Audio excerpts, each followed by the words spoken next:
evening. Stand for the Pledge of Allegiance. I pledge allegiance to the flag of the United States of America and to the republic for which it stands, one nation, under God, indivisible, with liberty and justice for all. All right. We are opening the meeting of July 9th, 7:30 at the Town Hall. The first item on the agenda is the acceptance of the minutes. Is there a motion? What's that? I'll make a motion to accept the minutes as written for June 11, 2019. Nice recovery. Motion made and seconded. All in favor? Aye. All opposed? All right, the minutes are approved. So we are going to go out of order. We are going to move the number 3 hole into the end of the hearing, end of the meeting, and we are going to actually kind of merge the 4th and 5th items on the agenda, since there are so many similarities, both in location, purposes, policies, and more importantly, probably engineers and interested parties. But So, I got a question for you. Can Hit you me. merge them even though they're well, they're not really separate? merged, they're just going to be heard similar at the same time. Okay. They're not All merged. right. So the votes will be, thank you for the question. There will certainly be separate discussions, separate votes, but for purposes of laying out the matters before us, might as well happen at the same time, otherwise we hear it twice. Generally, we hear most things twice. So with that, Mr. Kusha, you are on board to read the notices. Notice is hereby given that the Board of Appeals will hold a public hearing at the Town Hall at 120 Main Street, North Andover, Mass. on Tuesday, July 9th, 2019, at 7:30 p.m. to all parties interested in the petition of SUNJ Incorporated for property at 260 Winthrop Avenue, map 026.0, parcel 007, North Andover, Mass. Alan, we're actually, sorry, we're going out of order, so we're going to take that first, that's the third matter item on the agenda. We're going to move that to the end. Oh, so what do you want to do? So we're going to do Surrey Street and Sutton Street. Surrey Drive? We're going to do And Surrey Sutton Drive and Sutton Street Yes, sir. together? My apologies. Fire away. Take a deep breath.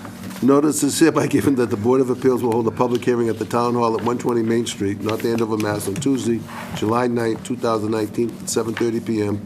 to all parties interested in the petition of Town of North Andover for A, property at 1 Surrey Drive, map 74.0, parcel 25, North Andover, Mass.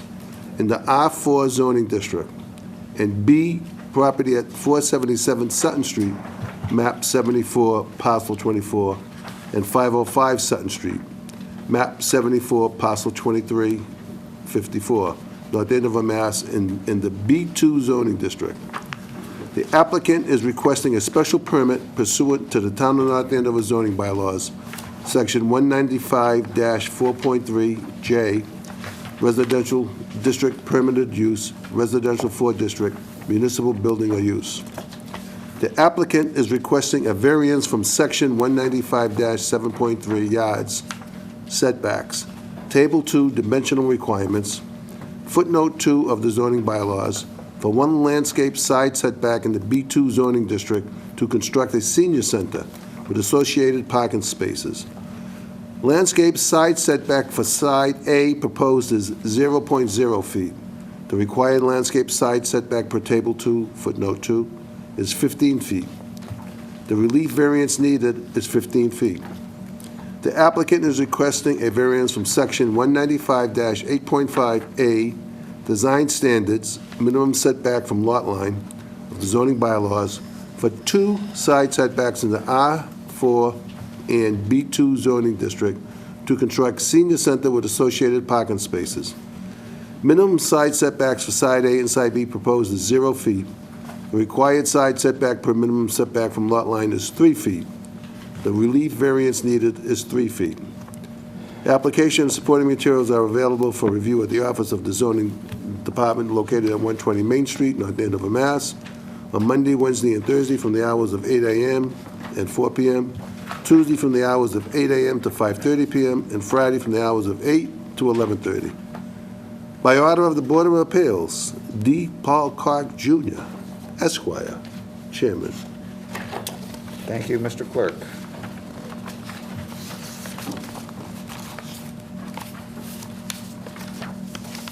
You want me to read the other one, too? Yes, please. You're really testing me, huh?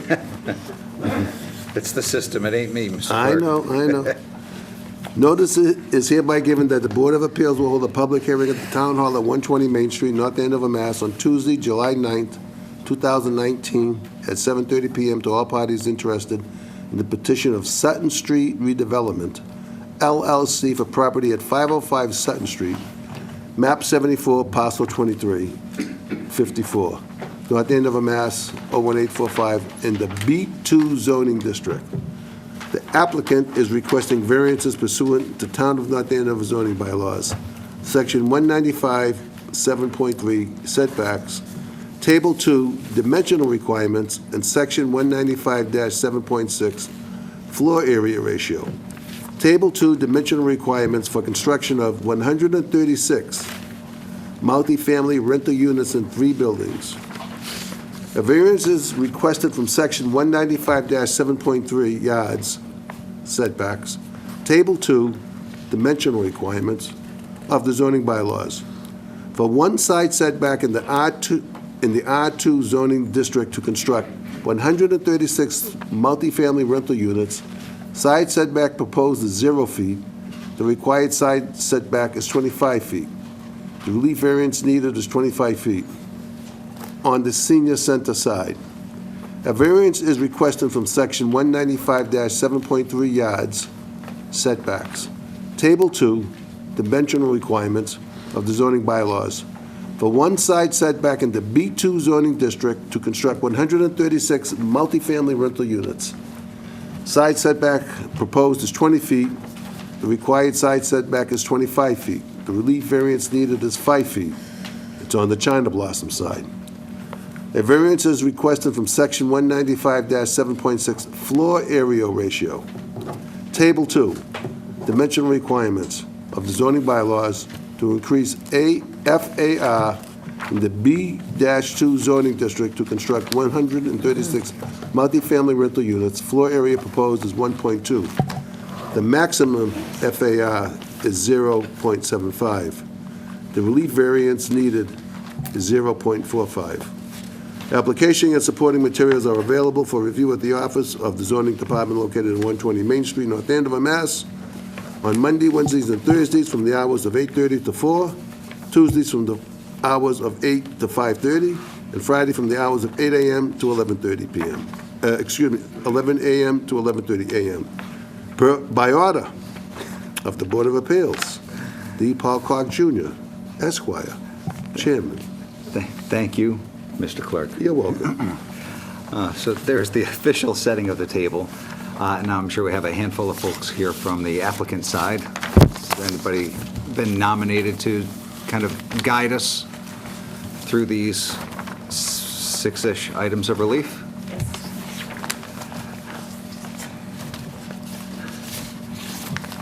And as with everybody, we'll ask everybody to introduce themselves by name, title, affiliation, address, that kind of stuff, if you don't mind. Thank you. Hello, my name is Jean Enright. I'm the Interim Community Economic and Development Director. And I'm here with our project teams, both for the senior center as well as the multifamily proposed development. The senior center team consists of the town's architect, which is John Catlin from Catlin and Petrovic, as well as Jim DeVellis, the civil engineer.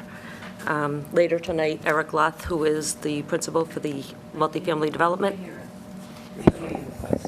There is no Sorry. amplification in the room. The microphones are strictly for recording and the television purposes. Okay, I will speak up. I will speak up, though. I will, okay. I will speak up. I apologize. Why don't you come on up to the front rows? It may be a lot easier for you to hear. So Eric Loth will introduce his team a little later in the presentation. Excuse me, Ms. Enright. Yeah. So there was a question from the back about being able to hear. You've been offered a solution to come on up closer My to. wife is the one that made the question. Fair Okay. enough. So come on up. Thanks. Can't hear what you're saying. Okay. Terrific. Thank you you. very much.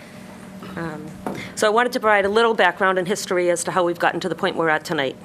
In 2006, Sutton Street redevelopment, also some have referred to as Minco, is associated with this development, but Sutton Street redevelopment is the applicant for the multifamily house. project, they purchased what was known as the former Knights of Columbus, and subsequently the two-family home located at 477 Sutton Street. In April of 17, the town received notification from Mass Housing Partnership that they had received a request for determination of project eligibility for the KFC site, and so that proposal entailed a 40B application. Excuse me, this is a 40B application? No, in 2017, the town received notification from Mass Partnership that they had received a request for project eligibility review for a 40B application. And is this a 40B? This is not a 40B application. It's just history. I'm just providing some history as to how we've gotten to this proposal.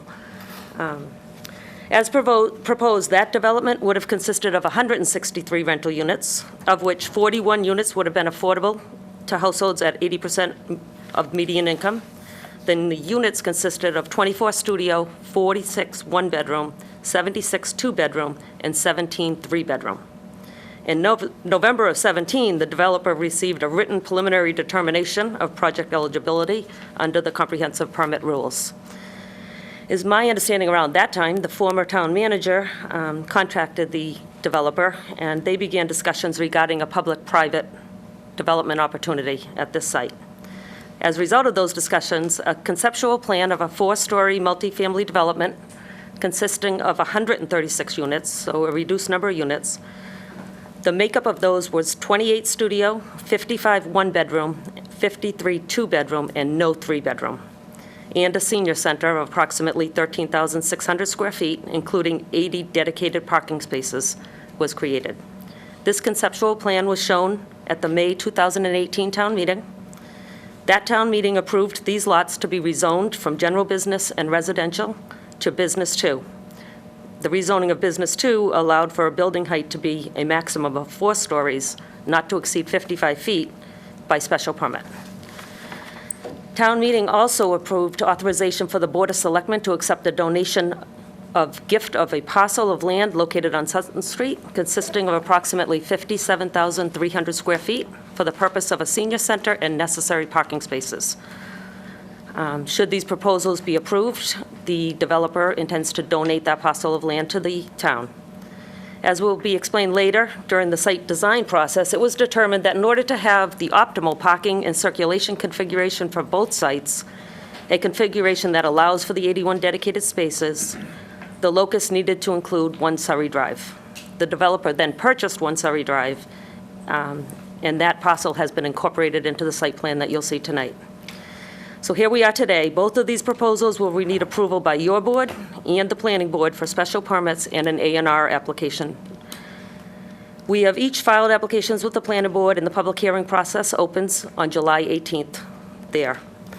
Although these projects have been filed as 2 separate applications, as you will see, the proposals include access and maintenance cross easements, and special attention has been paid to ensure that a cohesive site in terms of architecture, lighting, landscaping, et cetera. So from here, I'll turn my introduction over to Eric Loth, who will introduce his team. Mrs. Enright, can I ask you Yes, one thing, yeah.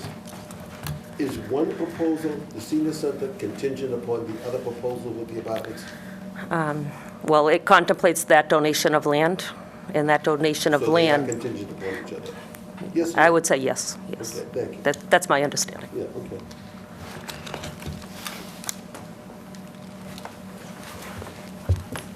Thank you, Gene. I'm Eric Loth from Minco Development and also Sutton Street Redevelopment. Live in Lavender Circle in North Andover. I've seen a few of your faces at the board before and a few new people, so thank you for hearing us tonight. Like Gene mentioned, we've been working on this for a couple of years. When we first purchased, well, I'll introduce our team first and then we'll go into that. So Karen Palestrino on the end, also from Minco Development, does quite a lot of our entitling and permitting work. And then we have Giles Ham from Vanessa and Associates, who's our traffic engineer. I know traffic probably isn't really the purview of zoning tonight, but it's something that always comes up. I know planning's going to go over, but we thought we'd do a quick vote on that. And then Scott Cameron, who's our civil engineer, who's really laid out the site and made everything work for us. So he'll probably take the bulk of the time explaining how the 2 sites work and then answering any questions. But just to add to Gene's background a little bit, when we first purchased the Knights of Columbus, they were struggling a little bit financially, and we saw it as an opportunity to purchase 4 acres of land in a general business zone that was probably half a mile from our office. Our office is on 231 Sutton Street, so we were very familiar with the site where it was. And we just didn't know exactly what it could be used for, but general business is probably the most lenient zoning in the town, so it had all sorts of things it could be. If you know us, we primarily have been housing developers in the past, and to some extent retail developers. We did the Stop and Shop in North Andover, the Low 5 Savings Bank building in North Andover, and a couple CVS buildings and other things. But retail development really hasn't been as feasible these days with Amazon and everything else.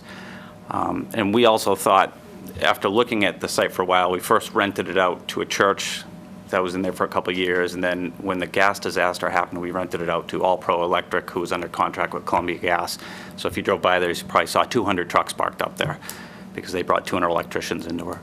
But anyways, we thought that a little bit of a less intensive use than an industrial or a commercial use.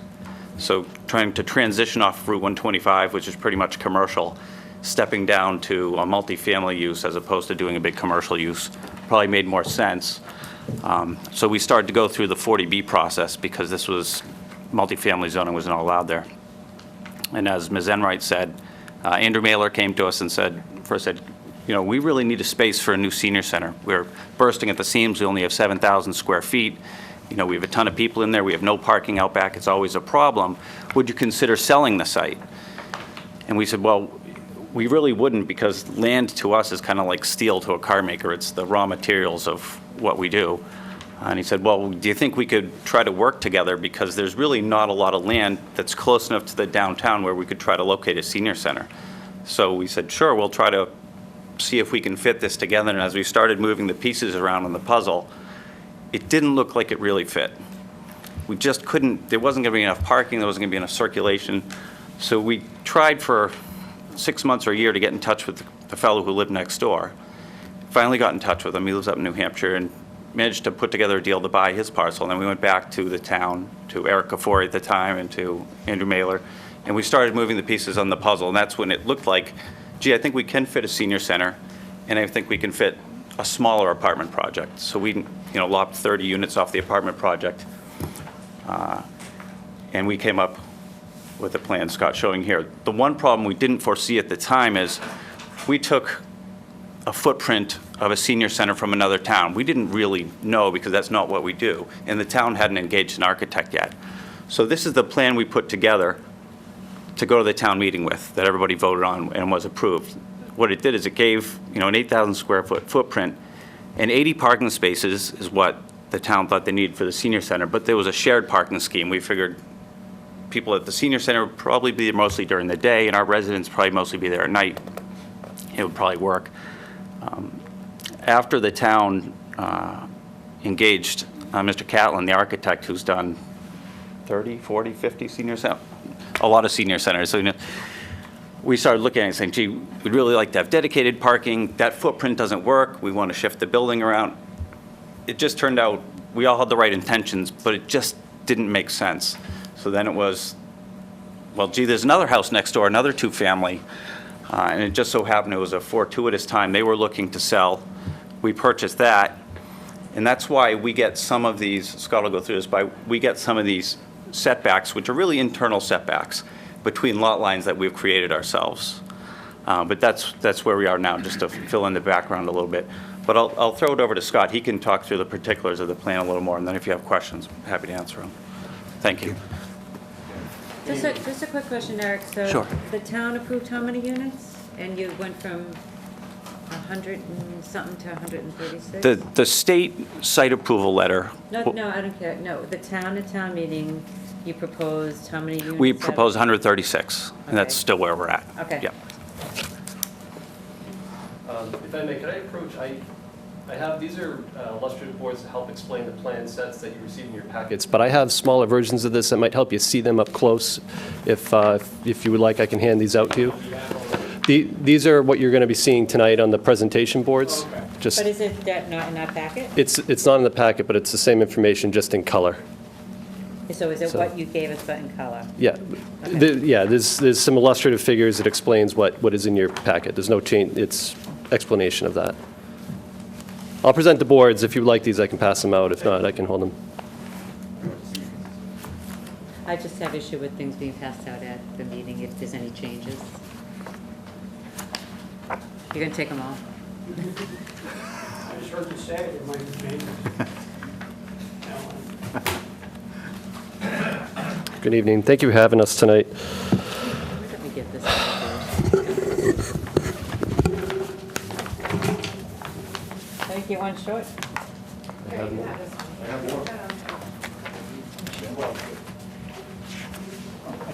Can I just ask you a quick question? Is there a reason why we have this tonight as opposed to when you were presenting the packet? When you gave this packet to the town? We always tend to put these color drawings together in support of the applications. The black and white drawings are typically what you're approving. These explain what they are. They go into the record of the minutes. I'm providing the hard copies here tonight, as well as digital versions. But this is the same exact information as your packet. We just added color to help explain it and illustrate it to you in the public. Because sometimes the black and white drawings are hard to understand. Not everybody sees. The question just from Ms. McIntyre is just, why not include this in the packet? Like, what's the? They weren't ready yet. They weren't, when we filed, they weren't ready. So that's the delay. There's the answer. Thank you. Okay. Just one other question. I'm confused. Which one are you wanting to do? The one that's I'm on going the to walk you through a few board, or- plans. I wanted you to have something that was up close that you could see a little easier. So if you flip to page 2, I'll walk you right through it, if you bear with Which me. one? Color or? The color packet that I just handed out. So I'm going to walk you through it. And this is just going to help explain the application, what's in the text in the application, what's in the plan. So this is just a vicinity plan, a context plan. So if you, in the application, we describe the location of the site, proximity to other amenities around it, and why this site was ideal.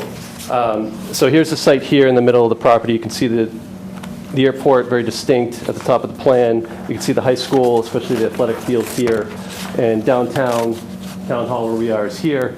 There's shopping amenities around the property. There's a public park almost right next door, Lake Chickawick, very distinctive. And it's just an overall vicinity of the location of the site. And this is Osgood Street, and this is Sutton Street. Okay, this would be just a color graphic of the locus figure that's in the plan packets you received. Surrey Drive on there too? Yes, sir.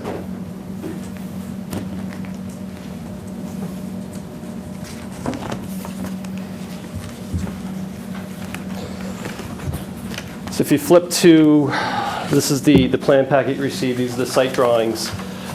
We provide you with the same plan package that the planning board received, and also this will be the same content that the Conservation Commission will receive. They have a small jurisdictional area that they've already evaluated and approved as far as the jurisdiction. We'll be going before them shortly. But what I want to start with, there's been an aggregation of properties over the last 6 or so years as we've gone through this. I want to identify them so it can be a little hard to see on the plans. So the Knights of Columbus property, to start, this actually consisted of two properties. One here in orange, I'll highlight, and the other here I'll highlight in green.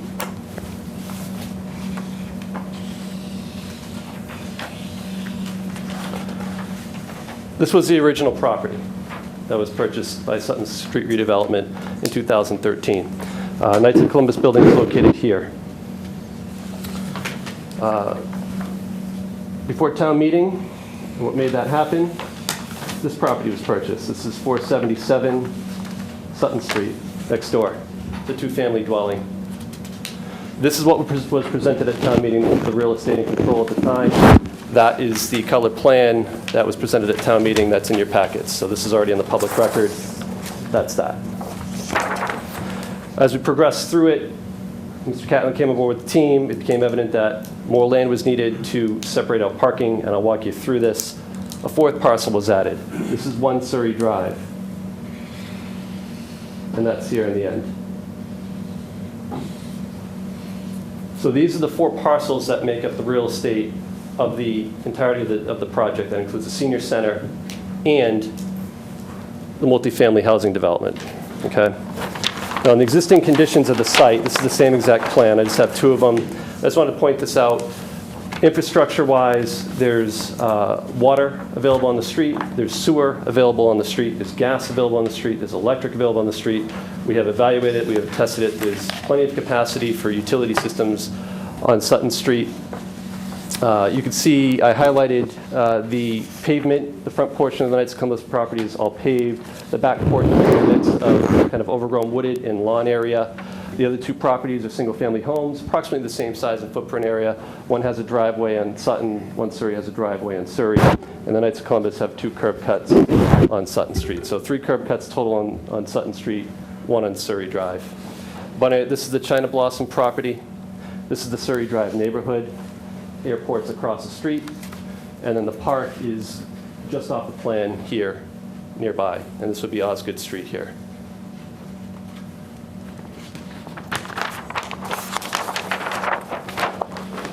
In your plan set, there's an erosion control plan. We included this. Again, this is the full plan set. During construction, we'll be providing a full comprehensive stormwater management plan to control erosion, sediment runoff, dust control, trash, pollution, et cetera, during construction. This is the start of that plan here. This would evolve prior to construction into a full EPA permit that would be required for the project. I'm going to skip over the site plan because that's really the focus of what we're talking about tonight with the zoning relief. But the rest of your plan packet includes a grading and drainage plan. The project has been fully designed in accordance with the state and North Andover stormwater management regulations. This is currently being peer reviewed through the planning board by Horsley Witten Group. But the project fully meets the stormwater requirements for both mitigation of runoff and renovation. So holding water back on site so there's less water running off afterwards, and also treating it. The site does connect to the municipal system here, and we are meeting and exceeding the treatment standards. So the water coming off the site now, which isn't treated at all, will exceed the treatment requirements. So clean water running off the site after construction, once this is built. Including your plan set, you'll also have a utility plan. This includes information on how the utility systems will be connected. This will be a gravity sewer system. The existing site is actually pumped up to the sewer system, so we're eliminating a pump, which is a benefit to the municipal infrastructure. You'll have your water, your fire service, your gas, your lighting is shown on this plan, and that's what's included there. We did include soil test pit logs. This is typical for our plan sets. One thing that's important to note with this site, there's a very high groundwater table.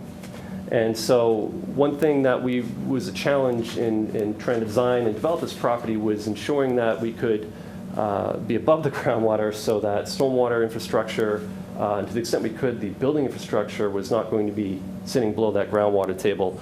It did present some challenges with the grading, and you can see that on the grading plan, but the groundwater drove a lot of that. And the rest of these plan sheets are construction details. I'm not going to bore you with them. If you'd like to go through them, I'm more than happy to, but we did push forward to ever do that, go through those details. So I'm going to turn back to the site layout plan on sheet C4, and this is really the reason in the plan that illustrates why we're here tonight and the relief we're requesting from you. And what I did in this plan, just to illustrate it a little better for you, is I highlighted this purple line here. That's the property line that was approved at town meeting. This will be memorialized and made into a formal lot through an approval not required plan that the planning board will sign at an upcoming meeting.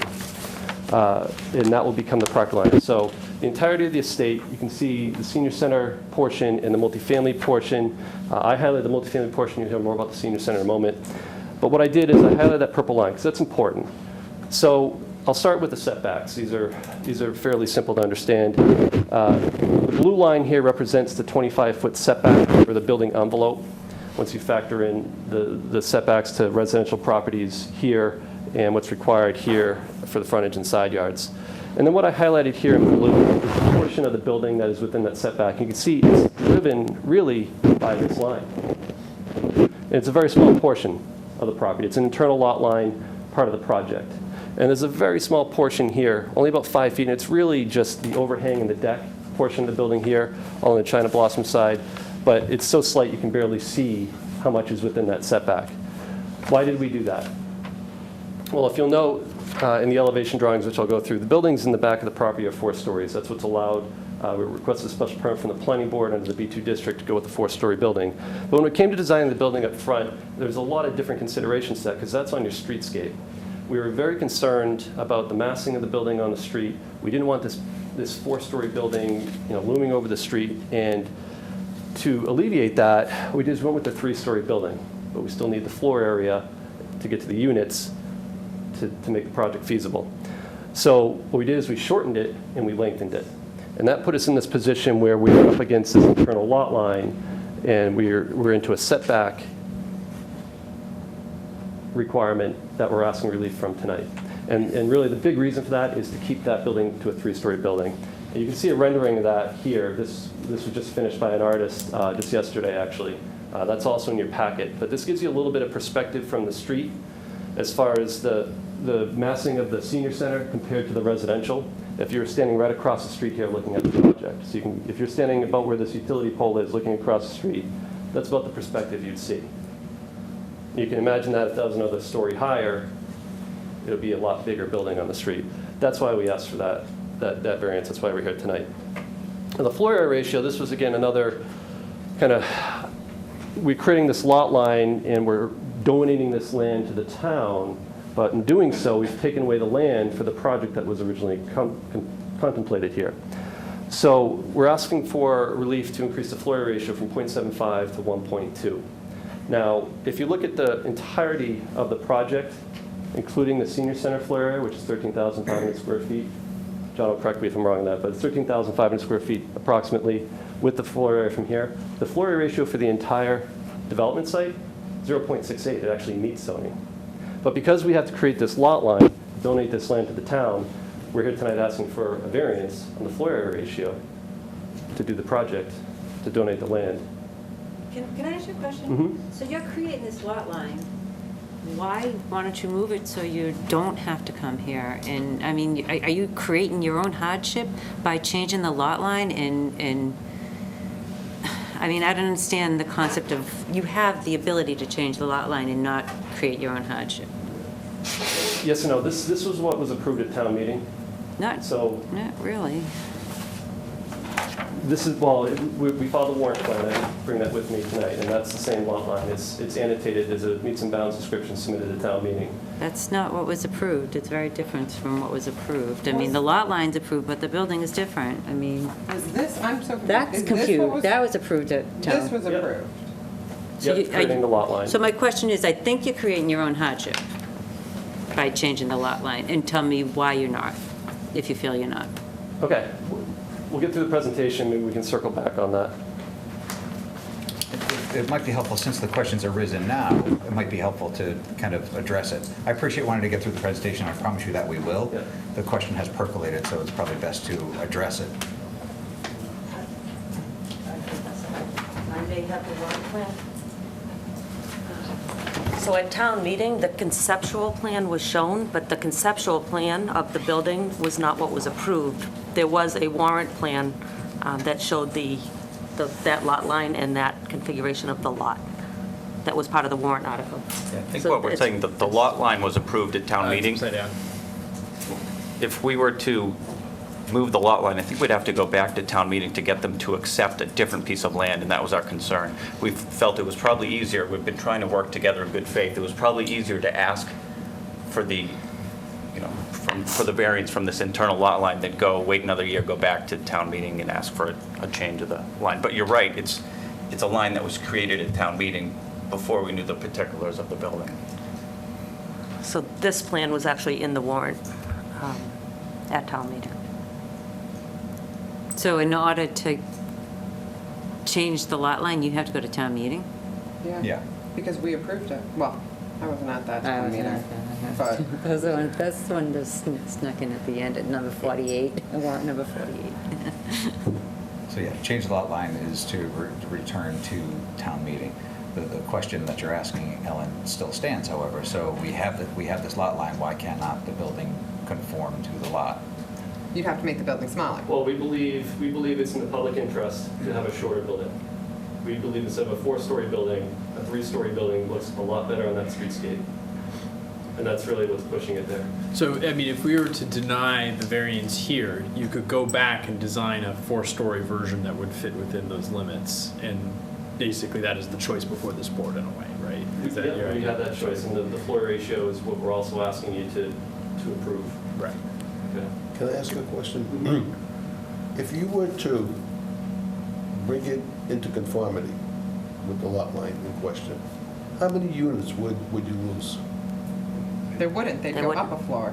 Yeah, but I understand what he's trying to do. He's trying to keep it aesthetically pleasing from the street with a 3-story building. Right, but it's Okay, 3 floors. Assuming he keeps it aesthetically pleasing with a 3-story building, okay, and you conform to the lot line, how many units do you think you would lose? At least 6. 2 per floor going all the way up, at So least 2 per 6? floor, at least. Okay, so you're taking the 136 down to 130? I don't see that as such a big deal, Eric, I'm sorry. It's our business decision. Yeah, no, I'm just talking out loud, that's all. Yeah, I think it- No, it's a I think big it would be lot deal. more than that, because we're asking for the floor area ratio. So, regardless of where we put that lot line, the overall tract of land, if you look at the entirety of the project, we comply with that. What we're asking for to donate this land, and we're donating that land, and in Sutton Street Redevelopment has bought this additional parcel, as you'll see in the senior center presentation, because it's a far superior project. And you'll see the senior center presentation momentarily. But I think it would be a lot more than 6 units. And Right. The original plan might be easier to permit. I think you're probably all right. However, I think the town and us, I won't speak for them, we think that this is a better plan all the way around. It allows for the right size of the senior center, the correct layout, the correct circulation. It makes the massing of our building smaller. It does so many things that we thought, gee, I know we needed to come and ask and beg for a couple things, but the project is so much better. Shouldn't we do that? Shouldn't we try to do the right thing and do the right project? But I understand it does put you in a little bit of a hard position because It also allowed for pulling those buildings a little bit further from the residential property in the rear. It broke up the massing. And also important, it allowed for the access to all the parking is underground, all 3 of these buildings. And the access to it is kind of the behind China Blossom, where before it came in at the beginning of that L and actually exited out the end. So we felt that there'd be more of a headlight impact in that design rather than now it's in and out in that center directly behind China Blossom. and the dumpsters moved over to next to China Blossom too. We figured we'd put ours back against theirs. You're asking for 100% relief on one of the variants. Right. So, I mean, it's just hard to swallow. And I But think it's that. But it's an internally created, But it's The only not people we really. affect is ourselves. right, it's internally created, I understand. They've created the lot line to give to the senior center, correct? I get that, okay. So if they weren't giving it to the senior center, there would be no problem, because that lot would not exist, correct? Correct. I thought it did exist because that's what you presented at town meeting. It does exist. Yeah, the lot in the It's lines, not yeah. that. The lines Those would be- lot, So that lot line exists, and that was approved at town meeting. The Correct. real estate was, so the lot line hasn't been created yet, we were going to be before the planning board on the 9th. We continued. We'll be before them to have that property line memorialized at the registry of deeds as a lot line. It exists now through town meeting vote. So that meets and bounds description that will be the same that's on the plan that goes to the registry of deeds, was approved. So if you were, in your generosity, to give up 6 units, that's what we're talking, you wouldn't even need that relief, would you? More than 6 units. Well, let's just say It might be 246, okay? Without getting into specifics. You might be right. Part of the problem for us is not only are we donating that house that we bought for $600,000, we're also doing some site work and some landscape. So it's probably about $1 million worth of donation. So we really do need every unit we can get to try to amortize the costs over. So, So I like knowing the devil that's in front of me and the devil that I don't know. If this doesn't get approved, and let's say it doesn't get approved at planning either, then what? I guess we have a couple of choices. One, the B2 zoning is now in existence, so we could come back The two-family house that we purchased on the corner of Surrey Street, 1 to 3 Surrey, is still residentially zoned, but the rest of the land was zoned B2, so we could come back with a conforming project within the strictures of B2. Or we could go back for, The senior center. without a senior center, correct. Or we could go back for another 40B, but I don't think we'd do that. I think we'd go back to the B2 zoning, make sure we conform with the setbacks, height, and everything else, and come back So that in. then you wouldn't have to come here or deal with planning. We'd have to only deal with planning, I think, at that Yeah, point. just plan, yeah. But I think I heard the key word being without the senior center. Right. Yeah. Correct? And so you would have an extraordinary outcry from town meeting, and I think rightly so, that we approved these lot lines, we approved this rezoning, we approved this deal, and now we're not getting a senior center? So it's boxing us in, I'm just not yes. also so sure how much I think a senior center in that But the location other option is. was expressed earlier, and correct me if I'm wrong, was that you say, okay, we have to conform to the line. We go up a story, it's less visually appealing, but it is within your purview to do because 4 stories are permitted, you reserve the number of units, and then we just have to deal with something that looks more imposing, hanging over Sutton Street. You don't think this is gonna look imposing anyway? Well, 3 is less imposing than 4. You're still gonna see the 4th floor on the But- buildings behind it. Okay, so I see 6 floors when I go down I don't think so. 125, so you're gonna see. Look how far back they You are.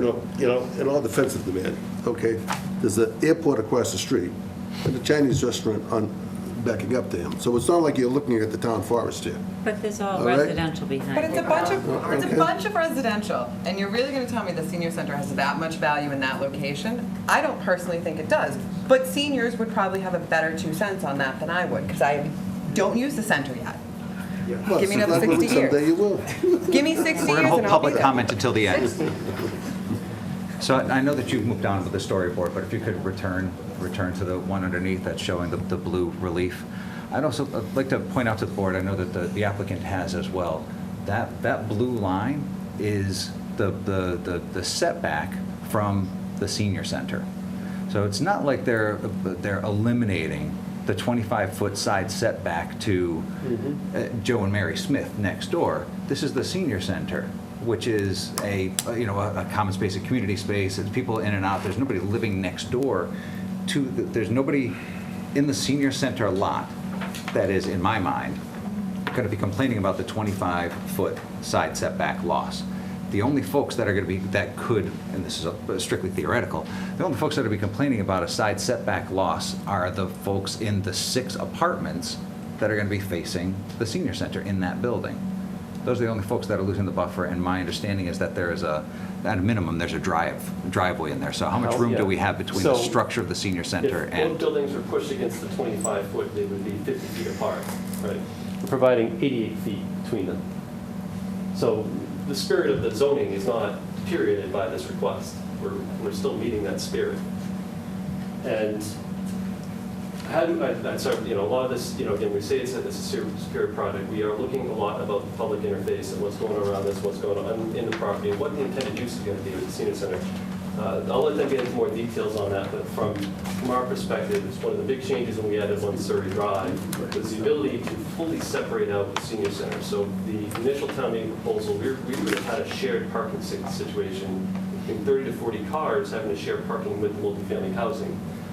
When we acquired 1 Surrey, what it allowed us to do is shift all this over and fully separate out all the parking. So the senior center functions on its own. They don't have to share parking with multifamily and worry about cars here taking up spaces here. That was a big plus for this. It also allowed the footprint to get more on one level. The original town meeting would have been a 2-story senior center. It was a small footprint, there was less land. And I'll let them get into that detail. We've eliminated 3 curb cuts on Sutton Street into 1 shared driveway. We've applied for permit to do a shared driveway with the planning board. So we're making efforts to optimize the site. So we don't have 3 curb cuts. There's a benefit to the traffic flow and circulation on Sutton Street by consolidating those. So I have a question.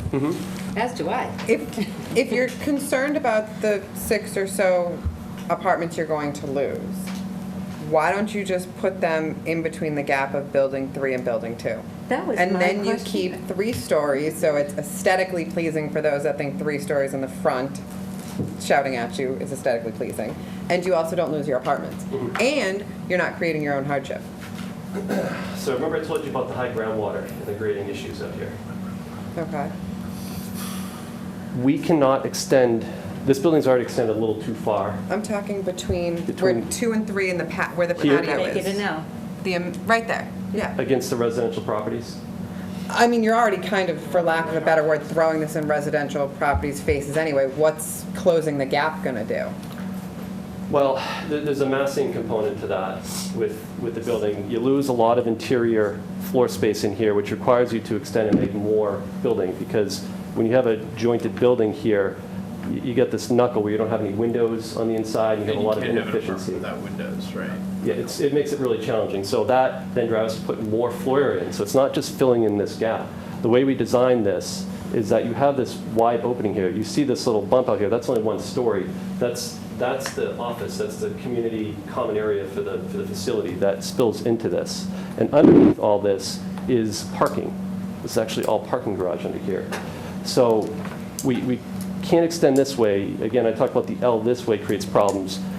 We're coming down from this area here, and all this elevation is driven by groundwater.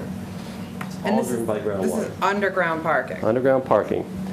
We have an 8% driveway coming down all the way from here, trying to get into this. If we extend this closer, that driveway goes to 10, 12%. It's just not a safe situation for a residential project. So we get into these grading issues. This grade continues to drop off on this side of the property. You can see this 1-to-1 slope. It's nearly a wall on this side of the property in China Blossom. It already comes up. You've been in the parking lot. It comes up there. It needs to keep coming up. So we have this topographic challenge trying to balance the site and make it all work and get from here to here to here and have all this tie together. It's a really challenging design. So when I talk about the massing, the original building wasn't big. It was actually a U. It was a big, massive building here. And aesthetically, it just dominated everything. All you see from all around is building, all sides. But by breaking this up, there's light. You see screening, you see through it. It has a much different feel, both from outside of it and inside. So it doesn't feel like a coliseum when you're in here. So this is a really important aesthetic and functionality and just living, component of this design. We did place a lot of emphasis on moving these buildings off these lot lines, a lot of emphasis on filling in. There is some wooded area back here on the lots already. We are filling that in, so a lot of emphasis put on the landscaping details from pulling all that away and buffering against residential properties. And also inside the circulation of the parking lot, if you, in the packets, you see there's just a much wider parking lot. It's a lot more pavement. By adding that more land, we're able to put more green space in the parking lot. It's just a much more harmonious design for the project. It looks a lot better. It works a lot better. How far is the farthest parking to the senior center building? So the parking all the way to the left? What are we Here? talking? Yeah. I can... I'll Just get it. guesstimate it for me. I won't hold you to it.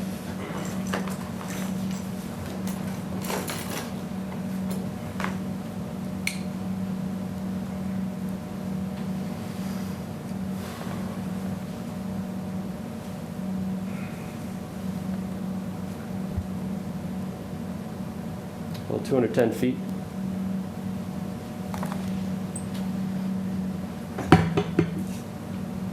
Okay, thank you. If I remember correctly, the far end parking spots here to our front door is roughly 400 feet, if I remember correctly. We could get that measurement for you, though, of what the existing condition is, if that's your concern. I don't. It was just one of my, Okay, that's. but thank no, you, fair I enough. appreciate it. I did bring the elevations with me, but I think it would be appropriate to go through the senior center at this time. Unless you did want to see the elevations, we can always circle back to those. You made reference initially to parking and then changes that were made through the parking. So I'm, rather than just assuming that you've evaluated that there isn't any parking spots that could potentially be redeployed, I mean, is the parking been maximized? Where is the parking at in the senior center and with the 3 buildings, and is there any capacity that could be redeployed To create more parking? that could potentially then tie into the easement that you're, or the variance that you're asking for? I'm not sure I understand the question. Well, I can tell you, we have gone through iterations of this design probably 20 times. Okay. I mean, you're seeing this tonight here for the first time. We've looked at this probably more than 20. I mean, For a couple of years. You've got bills. This has been adjusted and shifted and thought over and, redesigned extensively. And once the senior center team came on board, more of that. The parking's pretty optimized right now. You can accommodate emergency vehicles, fire truck. You couldn't do that on the one at town meeting, so we can get a fire truck now, come straight in, turn a loop around, come straight out. The other one that had to come in and turn and go around, it was a little more circuitous getting there. Again, if we take more of that land up with building, because we're trying to reallocate this here or do something else, we're taking that away. We can't really go deeper with these buildings. That doesn't help at all, because you start getting into these long cavernous apartments on in the inside. You get too deep, you want to have that window light coming in the end. So this is, you'll see the senior center presentation momentarily. They went through a lot of iterations to optimize this. But if this doesn't get approved, then the senior center doesn't happen. So this is primarily the larger focus. I mean, the senior center will happen if this gets approved, right? So it's, I guess, a question of whether or not we fall in love enough with the senior center that will. Let's talk about the senior center. No, actually, I'm not quite done with this, so. We can circle back to this too. I think it's a piece No, of actually, picture I'd missing. prefer to ask my questions now. So, I mean, I calculated there's 45 units in the front one. So, I mean, you have it on here. This is on your. Mhm. So did you break them down for us? I mean, because it was so important how you broke them down prior, how many units, I mean, how many bedrooms? So the first building one is 45 units comprised of, I know it's in here, I'm just Yeah, kind so write of, your application. Yep. You want to go building by building or? I would, please, yes. Building by building. Building one is in front. You have 12 studios, 15 one-bedrooms, and 18 two-bedrooms. This is on page 3 of your application. How many 2 bedrooms, 18? 18, so 45 total. Building 2 has 8 studios, 21 bedrooms, and 16 two-bedrooms. Building 3 has 8 studios, 21 bedrooms, and 19 two-bedrooms. Is there enough parking for all of that? Yes. it's all underneath. 1.58 spaces per unit. Yep. Seats what they need.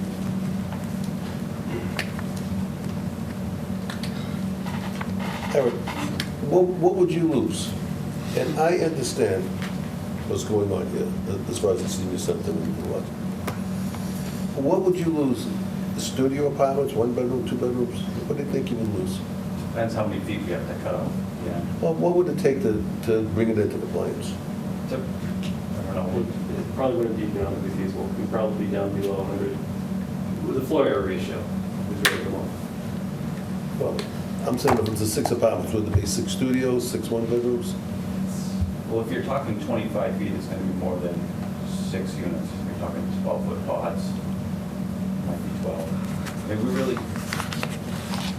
we used to always try to build to at least a 7% return on cost, because we think You can borrow money these days at 4.5%, 5%, pay investors 7 or 8% preferred return. You got to hit a 7% return on cost to get any financial leverage. Borrow 75% of the money, put in 25% of the equity. Nowadays, we're finding because of construction costs, we're below a 6% return on cost. We're barely getting any financial leverage. So every unit we're losing drives that down towards a 5, 5.5. It gets to the point where the bank says, You're that much borderline? yeah, So let me ask you, Yeah, what we- about 12 feet? How many, I mean, if you lose 3 units, and you cut it down 12 feet instead of at 0, I mean, on the lot line, what if you go halfway at 12 instead of the 25? I wouldn't, I would just put the story back on. You put a whole story back on and said, you said it's 25 and nothing, is what you're saying? It's 25 feet of a variance that you want on nothing. It's not just moving 12 feet. The floor plan, you can't just cut here. These are, Why? structurally, it's all designed on about 25-foot increments to the column lines. So you can't just splice one. It messes up the whole structural system of the building. So we might go back 36 feet, whatever it would be, And you have the inherent right to put the fourth-story on there. under the B2 zoning. Right. You're playing. If you wanted to. It's by a waiver special permit with the planning board. Right, that he has the right to do the fourth-story. If, It's not by right, but it's through the planning board's permit. Whatever the case may be, Yeah. he could do it. But he's doing this because he thinks it would be more aesthetically pleasing for a 3-story building instead of a 4-story building, the one that faces the street. I agree with him. I agree. And it's a lot line that he's created, or the town has created. That he was presented by him to the town. I understand. So it was I his get it. own, I get it. I understand. created his own hardship. If I may ask, just as a reference for us on the board, do we have the vote of what it was in town meeting, like how much this was approved by? I believe it was unanimous. And That- if it that's wasn't, what I it was recall as well. Yeah, I believe it was unanimous, and there were many seniors there. So in terms of other seniors in favor of this location, I mean, they weren't opposed to it at town meeting time. Right. I just wanted to throw that out there, that not only was this approved, but that the previous plan was approved unanimously. But this was approved. Right, I understand. Get it? I'm With just the- saying, With the small footprint. to- in the to- front. Right. to the earlier question of how much the senior center is necessary and how well it's suited to this location in town, I believe the town expressed their voice overwhelmingly in favor of that. And speaking of parking for the senior center, and that is probably our number one complaint with this building. The building is disjointed and confusing when you get in there. It's going to be state of the art, but the parking area and the configuration was very challenging. And so we have 81 today. This mimics the 81. Today's 81 is shared with town house staff, is shared with the mixed-use buildings next to us, so a lot of the residents there park there all day. And some employees from Main Street businesses actually park back here. And so at 80, it allows, so today's building is just shy of 7,000 square feet. We're going to 13.5, which obviously allows for expansion of use, and the parking should be ample in terms of it being dedicated, better circulation pattern, and provide a dedicated 80. And that was the message at town meeting, too. It wasn't just, we get donated land, we get dedicated 80 spaces as opposed to the shared we have today, and the 136 units is what was presented. And so we were really firm from the town standpoint on the 80. Our architect was, he came many times with 50, 53, got up to 58 and thought, it was more than suitable. But we really feel, we want to expand the use of the senior center, and to do that, you need to have ample parking. So as far as the parking side, on that side, I think it's more than enough at 80, but we really wanted to get to that number. and I fully appreciate that, but looking at that and looking at this, and unfortunately, this is what I get for taking vacation at town meeting time. This is far different from that. I mean, it truly is. It truly is. And I think that's a hard pill for me to swallow, because I think it's one thing to present this to the town and then wanting that. And so keep in mind too, at the town meeting time, we're going on, and as you said, very preliminary information. We're trying to paint an image. This is the intent. The intent is to put a senior center and a housing development on this property. We think it can fit, and here's how we think it can fit. Town meeting votes for it. At that point in time, then you hire the consultants. Then the town starts spending money on it. Then you start designing the actual project. It's rare. I don't know if that ever happens. We fully design a fire station or a high school before town meeting approves it, because you're spending hundreds of thousands of dollars on, consulting fees. It doesn't make sense. So the spirit and the concept was to put a housing development and a senior center on the same property in a collaborative, private-public partnership development that we planned out as a development, plan the whole site together. It's always for us at least, it's always an iterative approach. And to your point, it would have been much easier to come back with that and say, here we go, let's do it. But if we think this is better, What's the frontage, the old building that you proposed? How wide is that compared to that? The length of Yep. the front of the building? I'm sorry, we're connected tonight. We really We're are. connected. We're on. It was a 4-story building.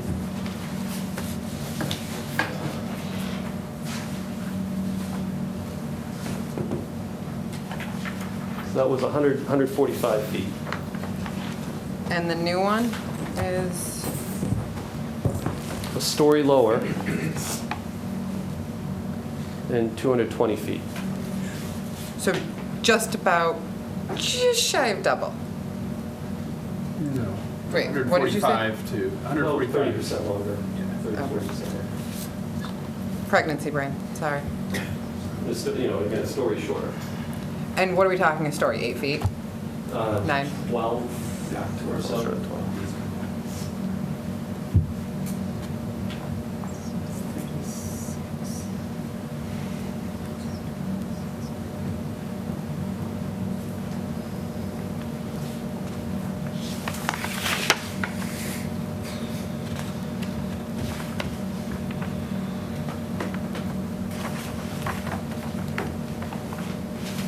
Do we want to move on? 'Cause we can always circle back to this after too, but I don't expect we're going to be closing this meeting.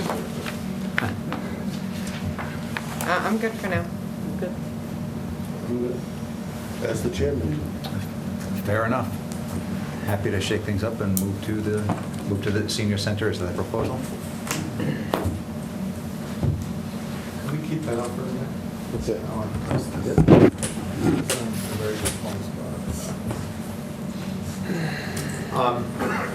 My name is John Catlin, Catlin Petrovic Architects, and we're the lead architect for the design of the senior center.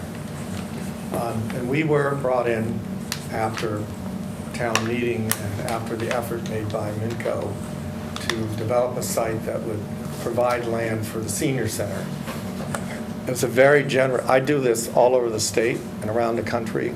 We've done about 50 of these. I've never had a private-public partnership where a developer is gifting a substantial amount of money and land to a town.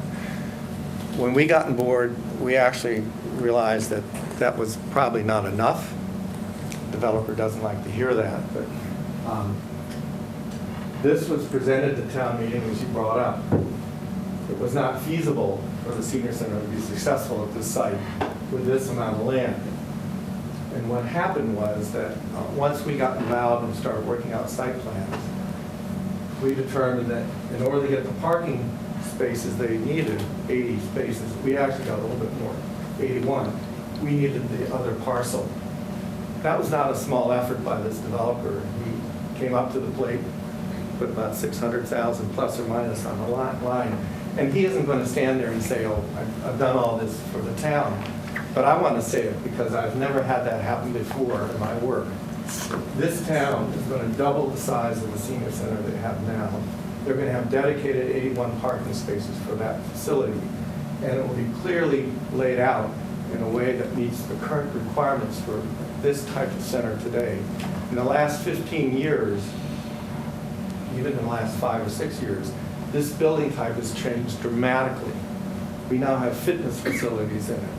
We have a cafe and a library. We have lecture rooms for continuing education. We have Tai Chi and yoga.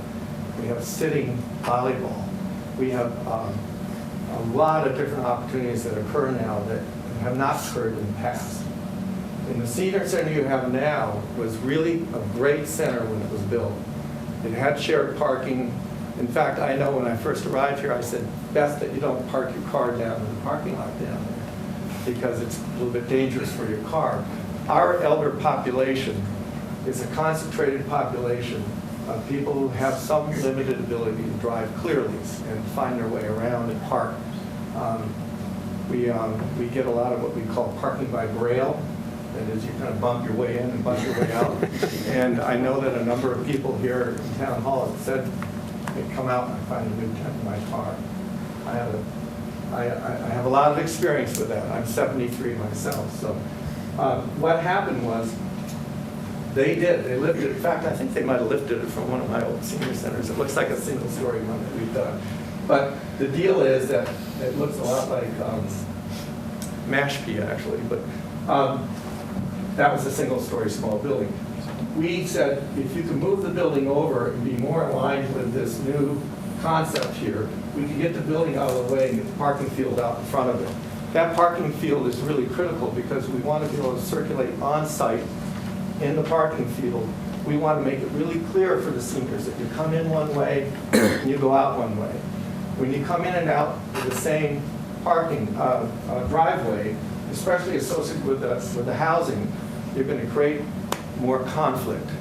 So I just wanted to give a little bit of a step in that direction of how this morphed into what it is today. And it wasn't through the very generous efforts of this developer. I think you all live around here too, right? I think they're thinking a lot about the community, not just about their development.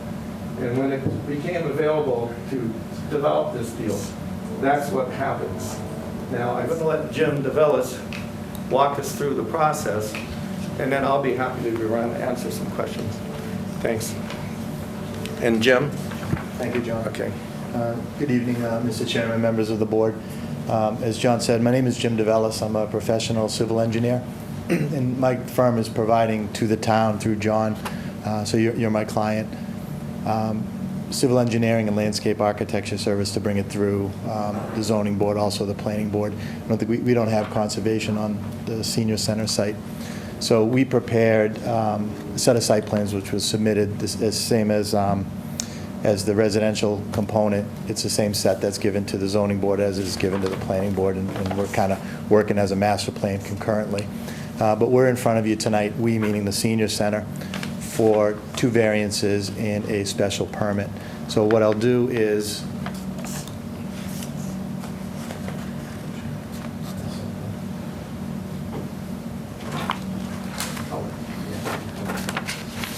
so the same thing that Mr. Cameron had done. Here is a colored rendering, no changes to the site plan that's in front of you. It just makes it a little easier to read.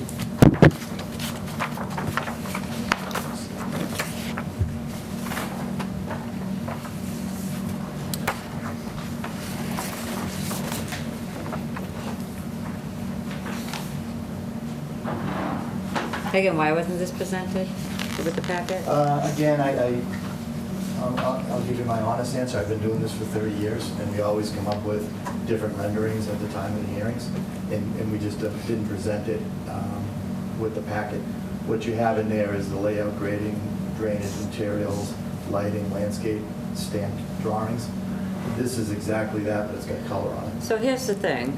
This is the reason why and I say it every meeting when someone presents it, I do my homework prior to coming here, so I'm an informed board member when you present this.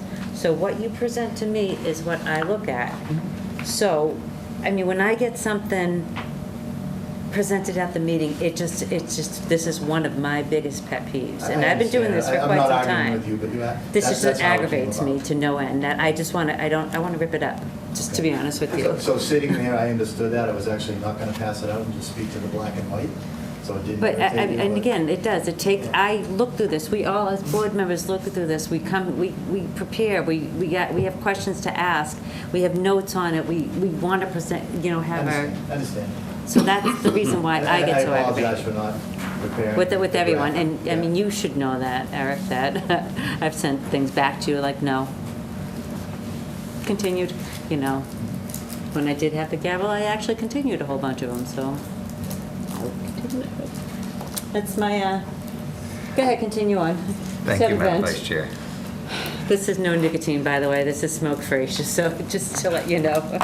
I'm on my third week of smoke-free, so. Really? Yes. Congratulations for that. Ta-da.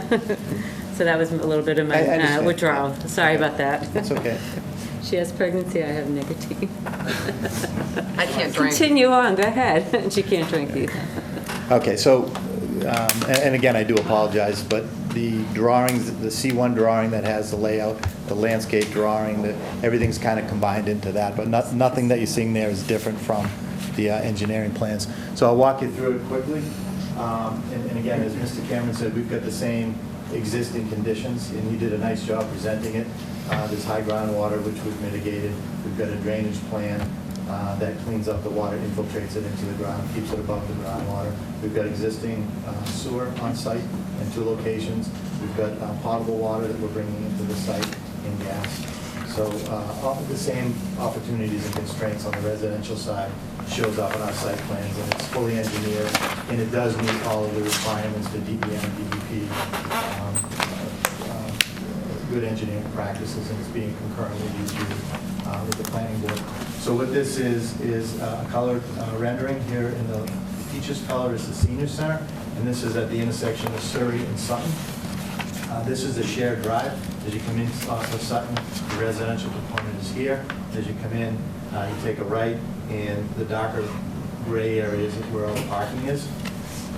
Arrows of the circulation, and there's an exit on Surrey. There's outside, what we call hardscape sitting areas for the seniors in this area, utility entrances over here, handicap, more than usual handicap spaces are around the perimeter, people in the center, and we've done a lot of green design. We're infiltrating, we're doing rain gardens, things like that. Heavily landscaped along the edges and along this buffer here. So the reason that we're in front of the zoning board, similar to the residential component, is we have some internal lot lines, and we have a special permit for using the property for municipal on a residential side. So on the... Is that, sorry, before you change this, is that an entrance and an exit on the left? On Surrey Street it is. It's exit only. Oh, I'm sorry, Exit I'm only sorry. with the right. But I mean, I'm sorry. there's nothing that stops me from turning into it, right? A sign. So, Yeah. we had- So I can that's cut my through the fault. traffic It's and go right exit- to my it's apartment. exit only, and there's a do not enter sign coming in this way. There's a right turn only. It's restricted. Yeah. So the residential part has 1 entry exit, and the senior center has 1 entry, 2 exits? yes. No, 1 exit. I'm sorry, so enter here, Yep. circulate, and exit. You can't exit out of... You cannot go this way. Okay. Okay. And that actually is going to work? It does. It's amazing what you and I... I'm not a senior, so, Yeah. listen, I would book through if I was going off to 125. I'm just saying. So the existing conditions that Mr. Cameron spoke of shows up on our site plans as well. I've highlighted all the existing lot lines that are here in yellow. So the senior component is over in this area, which takes up lot 1, lot 2, part of lot 3 that goes in the back, and section of lot 4. This is existing lot line. The two end lots, the one that the senior center is going to be on, and the parking. Correct. Were those purchased, are those owned by the same owner currently right now, or no? This is the lot that was purchased after town meeting, and this is the lot that was purchased in the process of getting the warrant article approved. But are they owned by the same person? Yes. All 4 lots are owned by Correct. Sutton. Did they not automatically merge? So, leaving the existing conditions and going to C1, again, the yellow lot lines are what's existing, okay? And the blue lot line, this is the line from town meeting, merges with the perimeter lot line around Sutton and Surrey. So if you follow my finger here, this blue is going to be land that is used for the senior center. Residential component over here. This line disappears, this line disappears, this line stays right now, okay? So because this line, which is separating residential from business, to put a commercial lot, a municipal lot, it's allowed, special permit, that's one of the reasons we're in front of you. So we're asking you for permission to do a municipal lot on residential. That's a special permit. The other variance is is because you have a higher intensity use to a residential, you need a 15-foot buffer. So to provide a 15-foot buffer from this parking lot to this parking lot, common sense, we don't do it, we can't do it, so we're asking for that relief. And then on the residential side, there's a 3-foot buffer requirement, which we don't meet on this parking space right here. So this is all because of an internal lot line that was purchased after the process with town meeting, and the town does not own this right now. So normally, all of these lines would disappear, and there would be, even if they disappear, if it's common ownership, but because of the way it's happened, this is gonna continue to stay right now, and there's gonna be an agreement afterwards. So it's just one parking place. Yeah, there's a 3-foot, it's actually this, So yeah, right if you down went here, from 3 feet. 81 spaces to 80 spaces, you would eliminate that problem? For the tree. Well, that one variance, but if- cut out if- that spot. I mean, if On I that may side. understand, so you're, I want to make sure I understand your statement just a moment ago. So the plan is for that lot on the left to be donated to the town, at which point the variances will become moot? No, Is all- that, no, okay. If the land was donated to the town eventually, and it's common ownership, this wouldn't be the issue, but it's a little more complicated to that. Do you want to speak to that? It would likely be a lease agreement Lease with the town and the developer for Gotcha. that one lot. And as far as the 3-foot setback, on that side, it is for that one space. But if it was not business against residential, the zoning design standards for parking require a 3-foot setback from a property line. So because this one requires the 15-foot, if it didn't, if it wasn't business zone, it would require 3. So in the application, we just covered bases on both sides, that normally you need 3 feet, and the other side of that, there's several parking spaces that don't have the 3 feet either. It would be all the way up the whole line. Right. But only on that side is the 15-foot requirement of landscape buffer because it's business abutting residential. And just before I forget to go back, these arrows that are rendered, this is a 2-way. Okay, so the rendering is correct. What's on here is a right only. It says, there's a stop bar, there's a sign that says right turn only, and there's a stop, do not enter on this side. So this area where it has the arrows is 2-way, but that's just to circulate around, not to go out, not to go out. You mean not to come in? Not to come in from Surrey Street. It's going out to Surrey Street. I guess I'd say, let's find out what the residents think about that if this gets approved in a year. So yeah, that's, so we are going in front of the planning board in the coming weeks, so that's traffic, all of the stuff that the planning board, like, what the landscape is going to talk about. Excuse me, can I ask you? Planning board is right here. I am not the planning board. I get no vote. I am the planning director and, as I said, interim. Okay, but you're the planning board. What is your take on this? My take is connectivity, access is important. And so this circulation, I mean, I've been part of the design team, so I am supportive of that as a right turn only out to Sutton Street, rather than having the senior population come to what would be really an intersection to get out to Sutton Street at a So high. your recommendation, when it's asked, is going to be for the approval of what we see here, correct? Yes. Okay. Yeah, I mean, I'm looking at the satellite image of the area, like, I can't imagine people would particularly want to go down Surrey that way. Like, there's not much, it would be an inconvenient way to go. It really leads to, if you get to the end of Surrey and you take a left, you're back to the 125, and it's on a really steep slope there. So if you're trying to get to 125 that way, you're taking a left and you're coming to 125. Otherwise, you're going back towards Sutton Street. And at that is the unusual triangle where there's not a lot of signage. We're hoping to fix that at some point, but you're at that triangle where High Street intersects with Chadwick, which is intersects with Sutton. So. Let me just understand ownership aspect of this for a minute. When you say donate, this actually isn't going to be built and then donated to the town so that the town now owns it.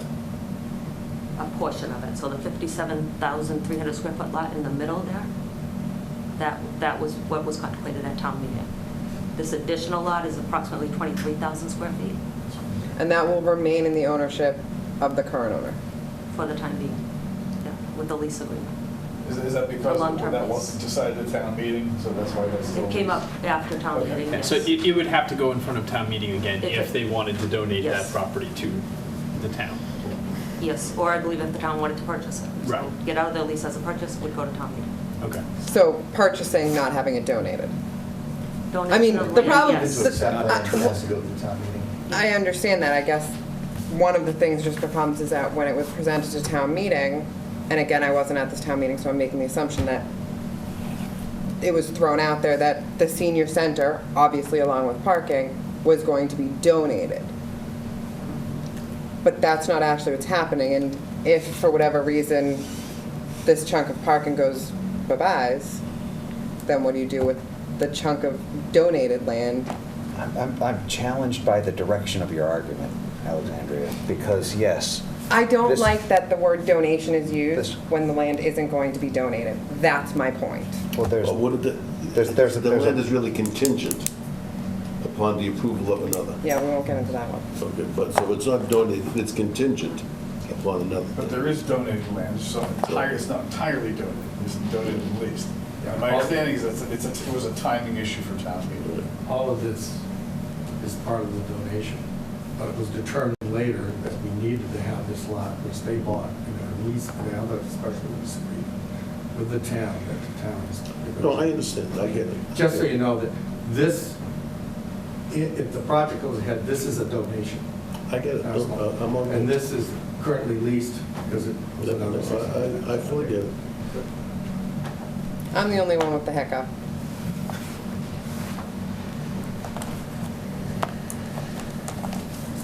So with the civil engineering landscape components, the full set is there.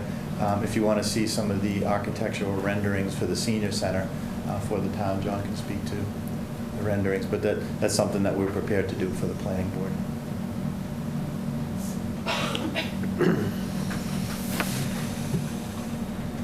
Anything else?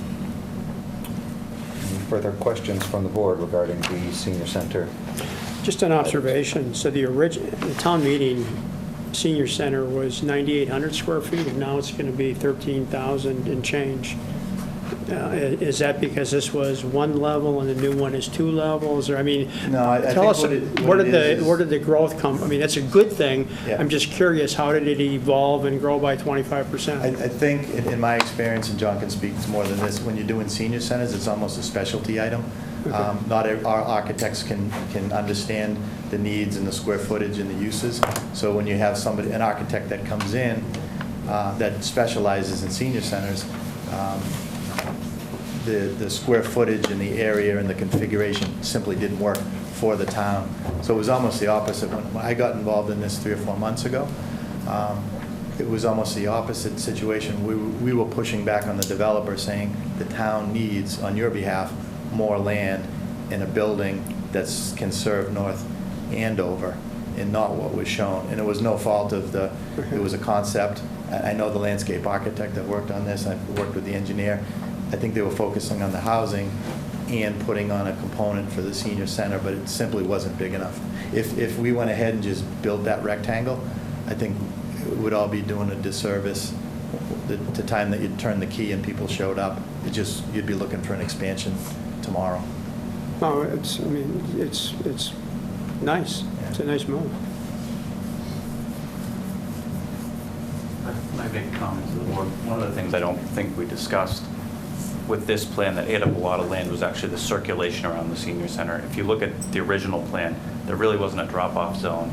It was a square building, you just pull into a space. And that gray dashed line that you see on that plan was where the 80 spaces were kind of identified, and that dashed line runs right through one of the parking configurations. So that, again, it was presented as conceptual at the time. We knew that the parking layout and that being dedicated obviously looks like a very shared area.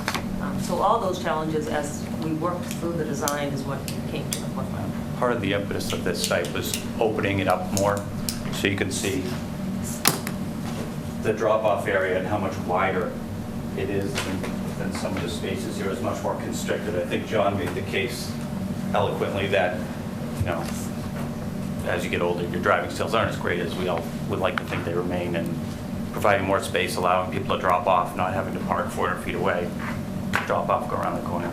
So that drove, you know, the extra piece of land too, because we were just as happy to move forward with what was just there and not slow down, take a year, redesign everything. What was interesting, and I think what you're speaking to, is that this nifty placeholder, I like to call it, is very nicely done, really requires you to come in with the driver on the drop-off side and the passenger on the other side of the car. This design allows you to come in with the passenger at the door. And for a lot of the elders here, about 15% to 18% have serious mobility issues, i.e. a walker or wheelchair or a cane, or just plain arthritis that slows you down. So your ability, you don't want to hold up cars that are getting into what we call our more go-go seniors, the ones that get out of their car and walk into the center. The slow-goers and the no-goers need to be able to drop off with enough time. It could take up to 5 minutes to exit a car. So this design, although well-intentioned, didn't allow for that. In fact, if you were stopped here, dropping somebody off for 5 minutes, nobody would drive by. So this new configuration is one that's we've used probably in 15 different centers, where we have one way, two ways, recircling on site, one way out and one way in. It's much safer for an elder to make a left-hand turn or a right-hand turn only coming in. It takes 35 seconds longer for an elderly person over 70, maybe a little older than that, to make the decision to move and turn into the site. If you have an elder coming out at the same time while somebody's trying to come in, that confuses the situation. So all of our senior centers that we've designed all have one way in and one way out. And it's exacerbated by the fact that this is a large housing development with a lot of other cars coming out, teenagers, young people who are not paying attention to an elderly person who's trying to make a decision.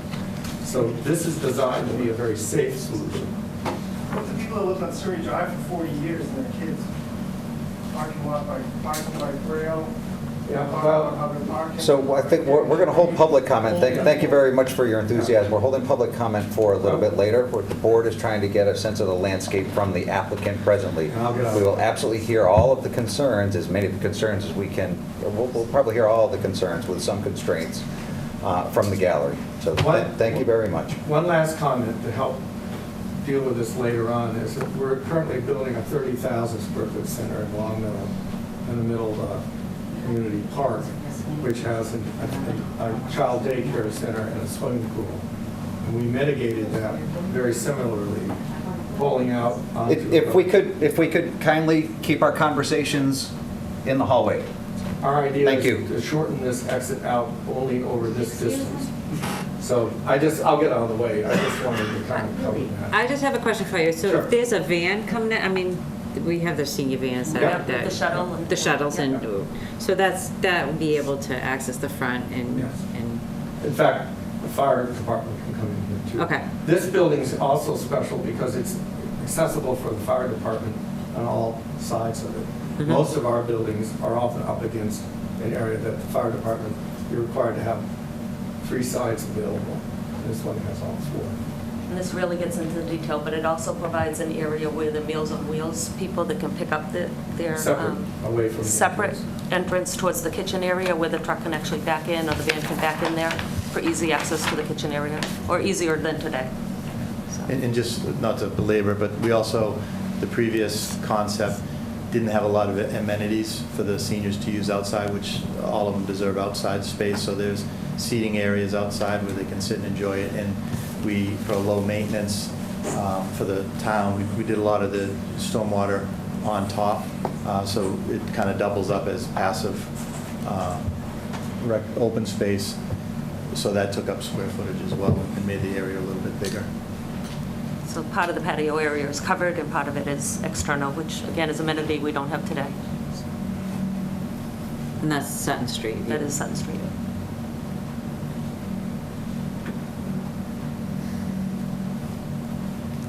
from both directions, the top one coming up Sutton and the other one coming down. I believe the town also has plans to add some safety here by, you can see there's a retaining wall because we're raising the site. There's a stone wall along here. There's going to be, in the plans, they're looking to put a sidewalk in here that connects across Surrey to lead to the park. That's down one house over. Is there any portion of Sutton Street that has sidewalks? Not yet, but I think there was some discussion. So How- from High Street down to the intersection of Main, that whole Okay. side runs a sidewalk And then now this would go from High Street up? past McAvoy Field. Okay. There's one house lot prior to Surrey Drive, but we hope to extend it all the way to China Blossom.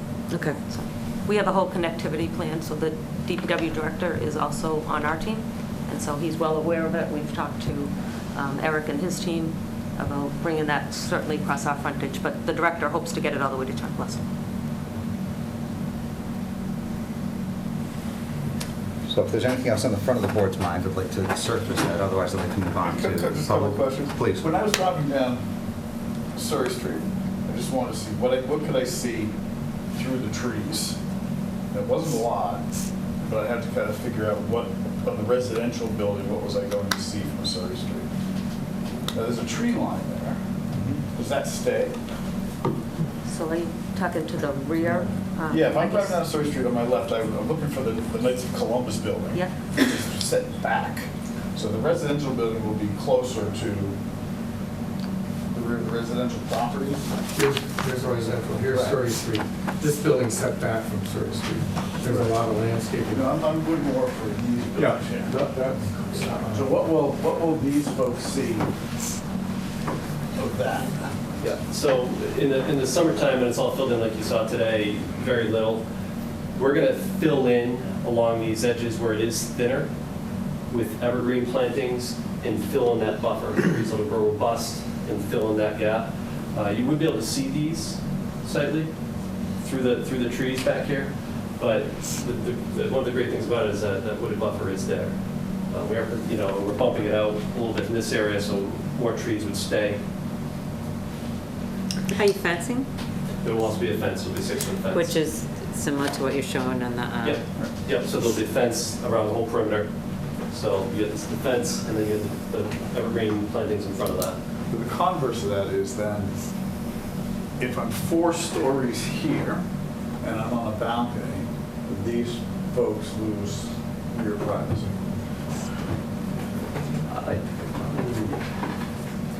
You'll be see, from their perspective, they'll see the roofs. They won't be able to see through the evergreen here because they're closer to it. If we're going to go, again, there's a detailed landscaping plan that will be going through and be vetting this planning board phase. But we did place a lot of emphasis. These buildings are much further back off the lot line than when we started this back in 2015 or so. So we've really been pushing this and pushing this and pushing this, and that was a lot of the emphasis why we put a large gap here too. So we didn't just have a solid wall, there's still light that can come through here.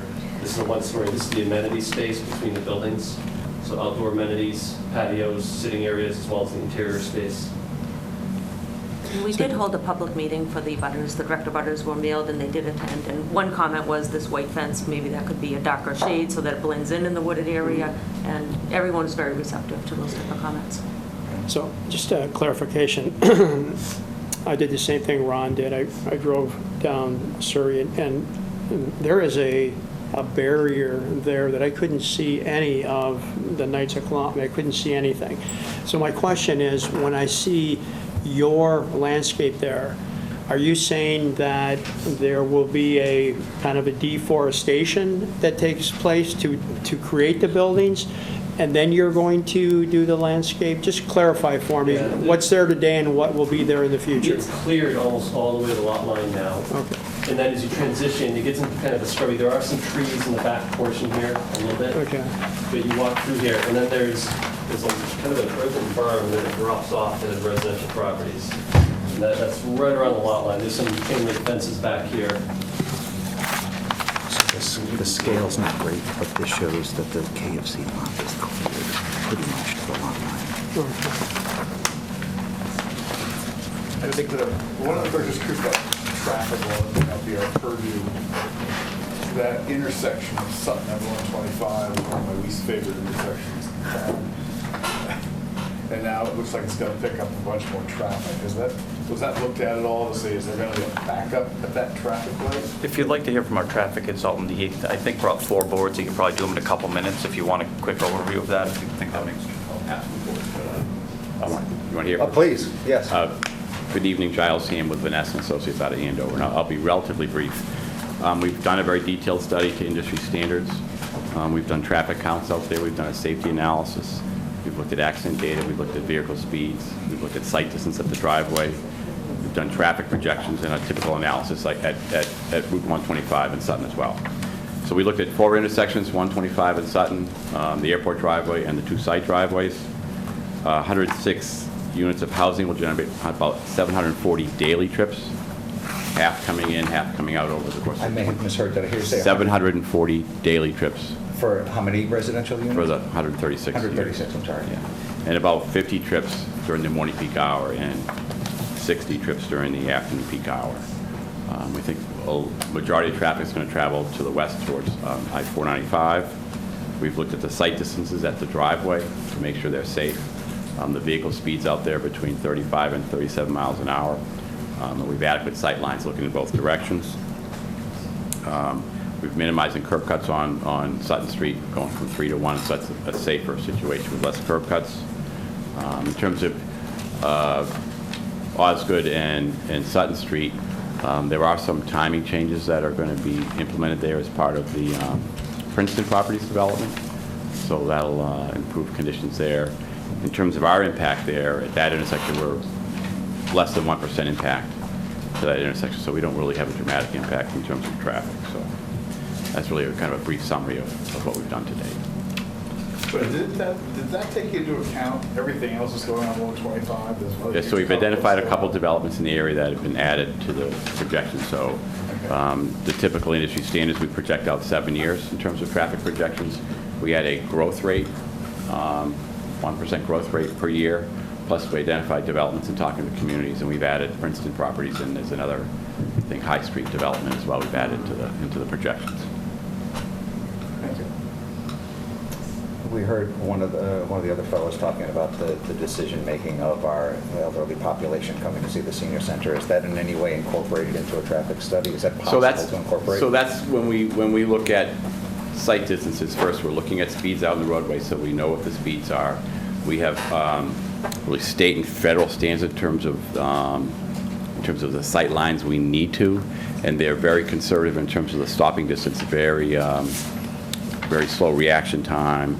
So they take into account the general driving population, not just people that go out quickly. Ron, did that help? Yes. Anything else from the board regarding traffic? Thank you. We can always circle back, just to be clear with the board. So I'd like to shift to public comment. Before we shift to public comment, I just want to take a look at this board. Get so confused with all the boards. Listen, just to be crystal clear with what we are being asked to do regarding the senior center. We're being asked to do a special permit on the use, so to put a municipal use here, the senior center use. As a use. That's allowed. I'm sorry, Mr. Chair. That's allowed. Use on the property. Right. Beg your pardon, I absolutely overstated. So to a resident for a municipal use on this lot. So is that okay with the board? After we weigh all the facts and circumstances, we'll come to some determination as a group.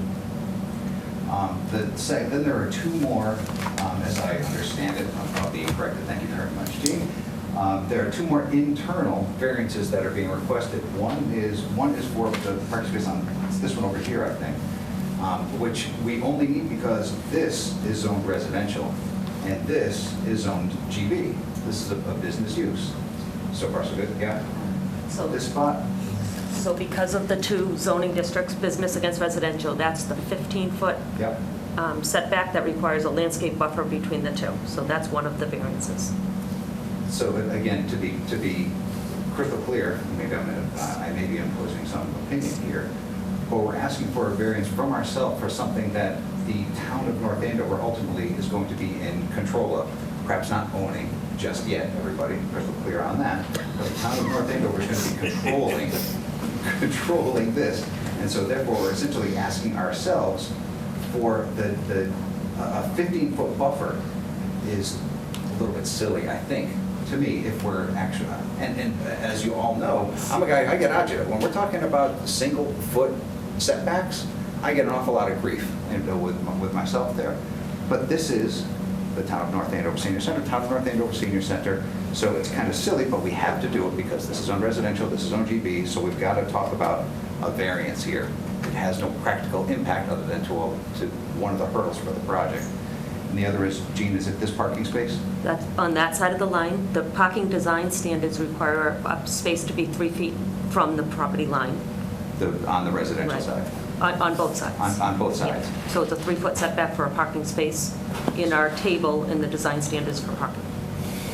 For a lot, or a collection of lots that the town of North Andover is going to be controlling and using as a senior center. So we're essentially asking ourselves for if we were not to allow the relief, you're saying to ourselves, We have to build a notch.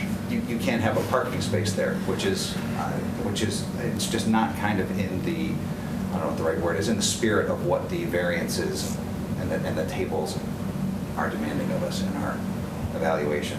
So there's, in my mind, this is kind of, this 15-foot buffer is a phantom. And in my mind, this is also a phantom. These are awfully easy, in my mind, to approve, particularly if we are satisfied with the municipal use on this particular lot. And I would just add, the intent of the 15-foot is because of the use being residential versus a business use. With this, if you allow the municipal use on that lot, it's not going to be a residential use. So. Thanks.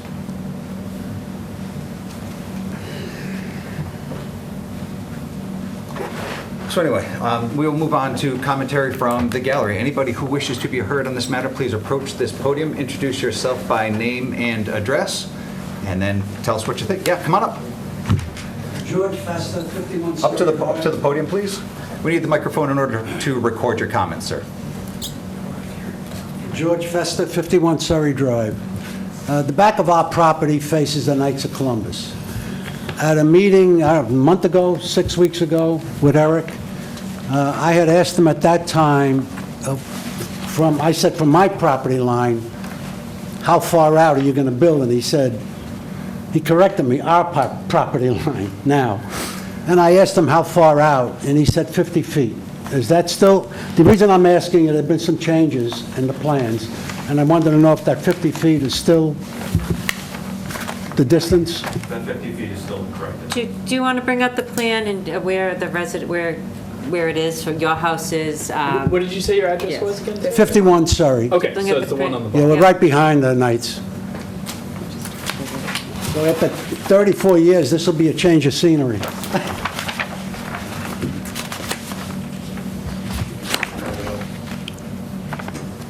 Is it behind that? It says a 50-foot no-build zone on the plan. So your home is,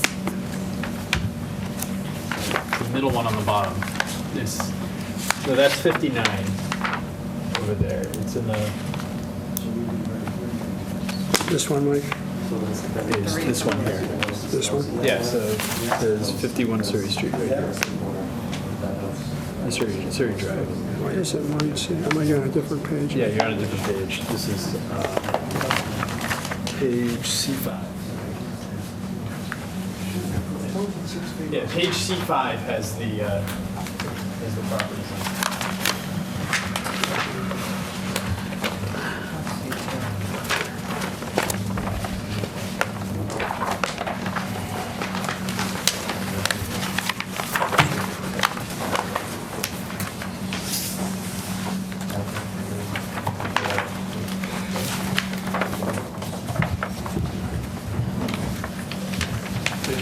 Here.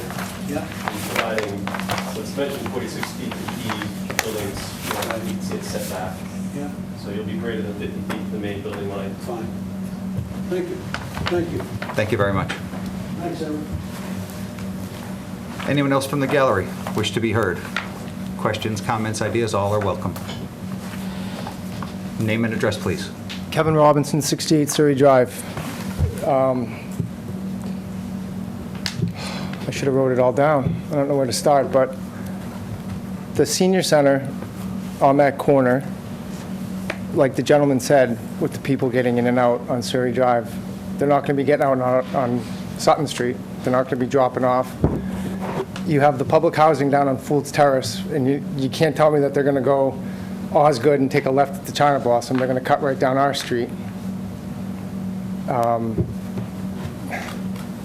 I'm forgetting everything I want to say, but I was also told that none of those trees were going to come down in the back, the big trees, so we wouldn't see the buildings. We're concerned about the traffic coming down Surrey Drive. That's the big thing. And the trees, we don't want to see the apartments. You'll be able to see them in the fall. You can see the Knights of Columbus when they lose their leaves, which, I mean, you're going to see them then, but you know, the roofs are going to tower over the trees, and if those trees are gone, they've been there for how long? That's a great buffer, okay? We can't fight the apartments. In my opinion, the 40B was means to an end, and I almost feel like they're greasing the skids with the senior center, and 4 acres of land, I just don't understand why why can't they build right within the setback? Why are they here looking for the variance? Ms. McIntyre put it very well. They're creating their own hardship. So if you're going to lose 6 apartments, I don't see where the big deal is, because you paid for that house on 1 Surrey Drive, you paid twice the market value. And, you know, you gave out the statistics with your return on investment and everything else, but to pay $600,000 for a $300,000 house doesn't make a whole lot of sense to me. So that's what I have to say, and thank you. Thanks very much. I have a question for you. Are you going to the meetings with the developer and I went to at the very beginning I did. I was at the zoning meeting. That's when I met you. I didn't go, I was on vacation the last meeting when Mr. Festa was there. Okay. But I've made all the other meetings, and yeah, that's when I met you. Thank you. So if we could address the 2 comments that I heard, I'm sure that there are more, and if more come up, if more percolate in your brain, you remember them, then... No, I should have wrote it all down, you know. If you could talk about the trees on the back of the KFC lot? Sure. So right now, it is pretty well forested, and I think it's a combination of trees that are on the Knights and also trees that are on all the abutters. So, you know, we tried to push the buildings as far into our site as possible. So, you know, they're 50-something feet in, but we know that we're probably going to need 20, 25 feet to work around there. So we're going to have to clear probably a 25-foot line inboard of the buildings. So we are going to have to come in. And then, you know, one of the things we mentioned in one of the last meetings is running a fence through here. And we're agnostic as to whether a fence or not. I think everybody would like to see a fence. You know, I don't know if that's going to necessitate taking down some trees. I hate that to happen. So maybe we can snake that around a little bit, try to preserve as much as we can. And then where we cut trees, you know, to get access for construction, we want to do as much buffering as we can. Because the privacy obviously is good for them, but it's good for us too. So we're going to try to do as much as we can. Yeah, but I agree with Mr. Robinson that there's some trees I think that are going to come down for us to be able to access construction. But I guess my big question is, like they were said before, we'd rather see them on the big buildings closer to Sutton Street than to Surrey Drive. I mean, Festas have lived there since the 70s. I mean, you're coming in and taking over the neighborhood, and we don't have any choice about it. And I still think the whole 40B thing was means to an end to get around the conservation. And it's like you had a chessboard and you already knew all your moves. You were a really good chess player. And so to go from 163 to 136 at the end of the day, yes, you'll lose money, but at the same time, you paid twice as much for that house. And I tried to buy that house before you. And it was already in the bag. He showed me the house. I walked through the house, and I made an offer, and he said he had offers in the 6s. And right then I knew. So I don't know what to say. I'm at a loss. I just feel like the senior centers is just a way to grease the skids to get you what you want. And I don't understand why you need the variance when you have 4 acres. You know, it's beyond me. Thank you. Thank you. And then the second question that was raised, and if we could amplify the traffic, did the traffic study address Surrey?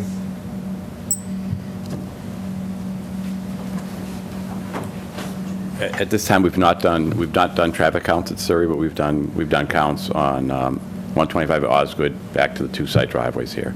But certainly we can add looking at counts on Surrey Drive. We can, thank you. I'd like to press that a little bit, and I want to be clear. Look at adding those traffic counts, or the applicant will actually undertake to do those traffic counts? We're happy to undertake that. I don't believe the town has hired their own traffic consultant, but we're happy to do it as long as they'll, accept the results. I think they all do it the same.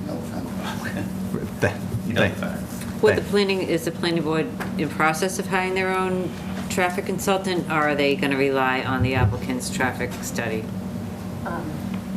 We've incorporated some of the counts through this. We asked for a waiver at the planning board, and the planning board has not opened the hearing yet, so we don't know if they're going to waive it or not. But again, we contemplated a right-hand turn out. What was raised today is, I guess, coming from Post Terrace, driving down that way of Sutton Street. Maybe this time a traffic reviewer reviewing them. A lot of times they do that, like you guys did. I'm sorry, who was it again? Who's doing the traffic study? Giles here from Vanessa and Associates. Okay. We actually put a petition together, too, to actually try to put a cul-de-sac at the end of Surrey Drive, or make it a one-way street, because they're going to drive down here, and that gentleman was talking about parking, what was he saying about the senior citizens? Parking lot braille? I mean, that's the last thing I want to hear. I mean, the neighborhood's turned over a couple times. More There's afraid small of kids teenagers everywhere. than seniors, to be Well, honest. you know with what? you, drivers, so. Speak for yourself, I don't know. This package gets you both. Yeah. How you doing? I'm Gary Ventura, 90 Surrey. I'm sorry, one more time your name, sir? Gary Ventura. This is my wife, Kristen. So I guess my question to the board originally, before I get into all kinds of mathematical questions, was the original plan that I'm looking at here, it shows the senior center entering off of Sutton. Was that approved by the town? And are they looking for the variance to enter now off of Surrey? They're looking to exit. Sorry, I can answer that. Exit.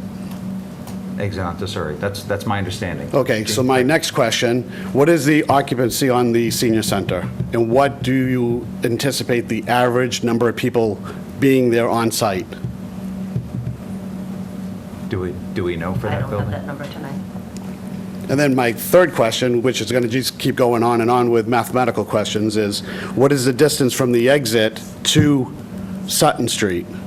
Because the reason why is during rush hour traffic, Sutton Street, all the way from China Blossom, all the way back to McAvoy, backs up 30, 40 cars deep. So now you got elderly people leaving the senior center, coming down to Surrey and sitting in traffic trying to turn out and waiting because they never know when to go. Now you got the neighborhood where we can't even leave. And my question was, is there any intention of putting a traffic light at the end of Surrey onto Sutton for that same reason, to try to ebb and flow? Because I agree with him, folks are not going to be very aggressive. And I mean, I could just tell you. Getting out onto that street. I could just tell you, the And town, nobody will stop for you because we're there all the the time. townhouse on the corner of Chadwick. We got your name. Are you Mrs. Ventura? I'm Kristen, yeah. Yeah. So the house directly across from us, the townhouse, has 3 little young blonde girls, probably 3, 5, and 7, and they always play out in the street. 2 houses down, they have an 8-year-old. So I'm just concerned with this entrance or exit. People are going to be coming through the neighborhood, so. And I don't think this was originally approved, correct? Was At originally town approved. meeting, you mean? Yes, the exit, because based on this is showing it's closed. So I think what was approved at town meeting, and again, Gina, I hope you can correct me if I'm wrong, was just the concept of the land acquisition, donation, just the concept. There was no actual approval of a plan where the building's going here, the curb cuts are going there, traffic's going this way. So by them buying the residential property, they now need a variance to convert it into commercial in order to get the exit out. Municipal use. Correct. Yeah, a special permit for that, Yeah. yes, sir. Well, I would ask for you to deny that, so. I just want to reiterate the importance of the traffic study, because I think I heard from up here that there isn't any benefit to going down Surrey because of the more direct routes. But Kevin's right with the housing over where they're absolutely not going to go out on the main roads to get to that location. They're going to cut through. There'll be 2 left instead of Yeah, all right. exactly. Thank you. Thank you very much. Is there anyone else? Can I just add, the exit onto Surrey Street is a right only, right? Correct. Okay. And how big's that driveway? I can't. It shows up right here. 18 feet wide.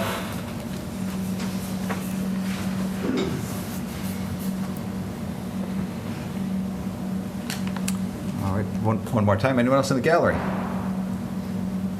Okay, seeing and hearing none, we'll return here. Food for thought from the board? One question. What's the distance, so if I exited the senior center and took a right on Surrey, which is the only direction I can go, what is the distance out to Sutton? Approximately about 150 feet. 150 feet? 150 feet, yeah. Okay. The end of 1 Surrey Drive, Sutton Street? That's the current driveway, 1 Surrey Drive, right? No way that's 150 feet from the end of the driveway to Sutton Street. No way. Probably about 30 feet. So if there is to be a light on Surrey Street or Sutton Street, those are town-owned streets, correct me? So it's up to the town to decide, DPW to decide that, not a state? I would expect that. Okay, I just wanted to clarify that. If a state highway, it would have to meet warrant criteria and go through Mass DOT review. I don't think that would be the case at the end of Sutton. Correct, it would have to be like a level E, like you have to have 18, like certain amount of, yeah. I don't know the criteria. So, but 125 is a state road? Yes. Okay, just to clarify. And the Princeton review went through a full Mass DOT permit, and that sequencing and timing of those lights, if I remember correctly, went all the way back to the Witchboy lights. And so from there up, there was changes to the sequence and timing to allow for smoother traffic travel. Which I'm sure they're gonna have to, they might have to change with Amazon coming out with those. Amazon will go through another review with Mass Okay. DOT.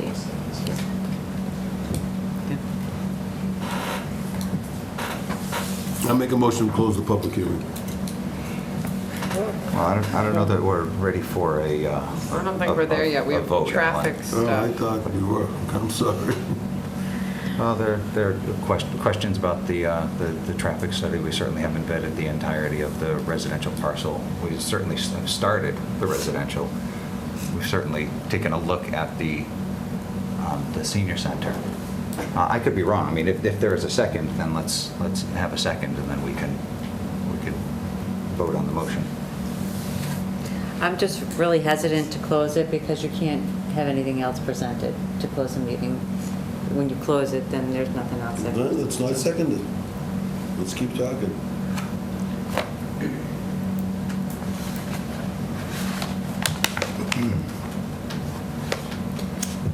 So should we return to a discussion of the residential portion of the project?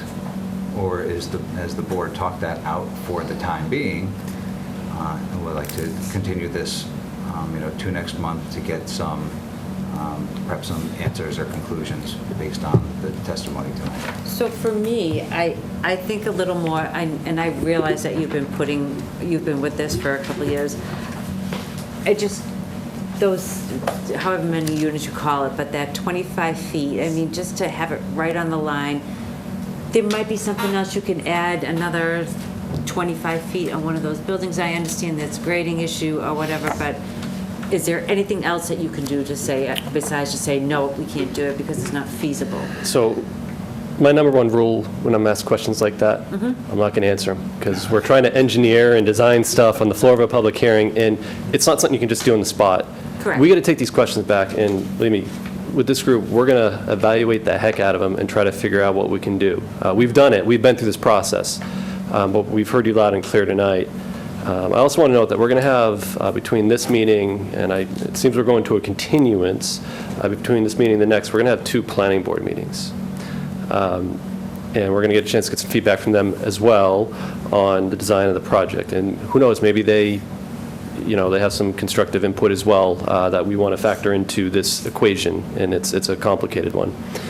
We've heard from the abutters tonight, and I thank them for coming out and providing those comments. We will also look into providing some more clarification on that as well, on some of the questions that were asked.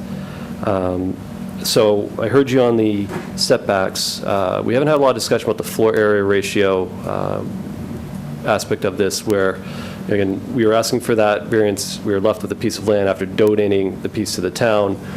The overall massing for the property, 0.68, it complies. We're not deteriorating from the spirit of the zoning bylaw. It's just because of the way we're donating the land, we're left with this variance request. See, for me, I have no problem with the ratio. It's just that's a massive building in the front. Even though it's 3 stories, it's large. So just to maybe cut and slice and see the gap or whatever, but it's just maybe something you can just move it some way, or it's just a lot of building in the front. I think what some of us people are forgetting is, this is a generous gift to the town of North Andover via the senior center. The man is sacrificing, I don't know the value of the lot of land that the senior center is sitting on, but it's a piece of land that the town of North Andover doesn't have to buy, doesn't have to bond, okay, doesn't have to get a loan. All they have to do is go out and build a piece of property, okay? The land is a donation. So in lieu of a donation, do we have to put up with a little inconvenience? And it's a 3-story building, not a 4-story. He's trying to accommodate the town aesthetically, okay? And the lot line that he's talking about is self-created. Okay, it's not like he's doing a neighbor, it's within itself, okay? If he wasn't giving the land to the town of North Andover, wouldn't be a problem. But he's gifting the town of North Andover X amount of value of land to build a senior center. And I was at that meeting, for the town meeting, and all of the seniors seemed to be very excited to be getting a gift of land to build a new senior center. Okay? So by putting this down, you're giving the shaft to all the seniors. That's the way I see it. Okay? Town meeting, those seniors were all excited for this thing. This man has presented a nice thing. Okay? He's donating the land. You know, to get something, you got to give something. He's doing that. I've said enough. So, Ellen, let me ask you a question, because this is where I just don't. I'm on your side of it. Where I just don't understand. You don't live on Surrey. I understand the 0 tolerance to the lot line. However, when we discussed this tonight, we kind of lumped these 2 things together.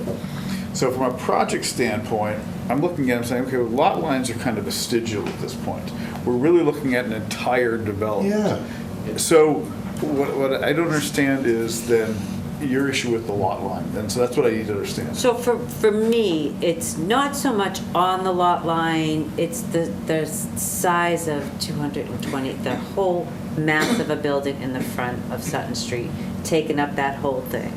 So 220 feet, did you say, is that, I mean, it's just, even though it's 3 stories, 4 stories, that's just a lot of building on one arm of the street. So you're saying it's qualitatively different if instead of 200 and, what is it, 20-something feet? 140 as There's 145, and what was the new one? to 220. Okay. So Almost double. Okay.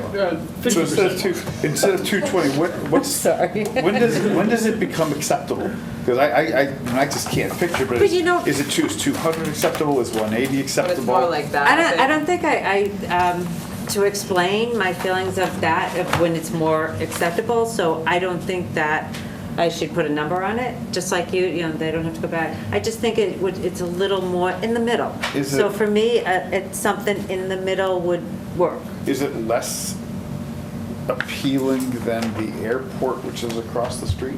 I'll have it married with the tire warehouse. Or the... But I don't think I should, I don't think I need to explain my point of view to. No, but I'm trying to understand it. That's all. I'm just trying to understand But it. I'm just, I don't think you asked Alan for his, for me, it's something in the middle, that's a lot of building in the front, so aesthetically, it looks like a lot of building face. Okay. So that, I can't give you a number, I can't say, okay, it has to be exactly 148.32, it has to be at exactly that. For me, it's something in the middle would work.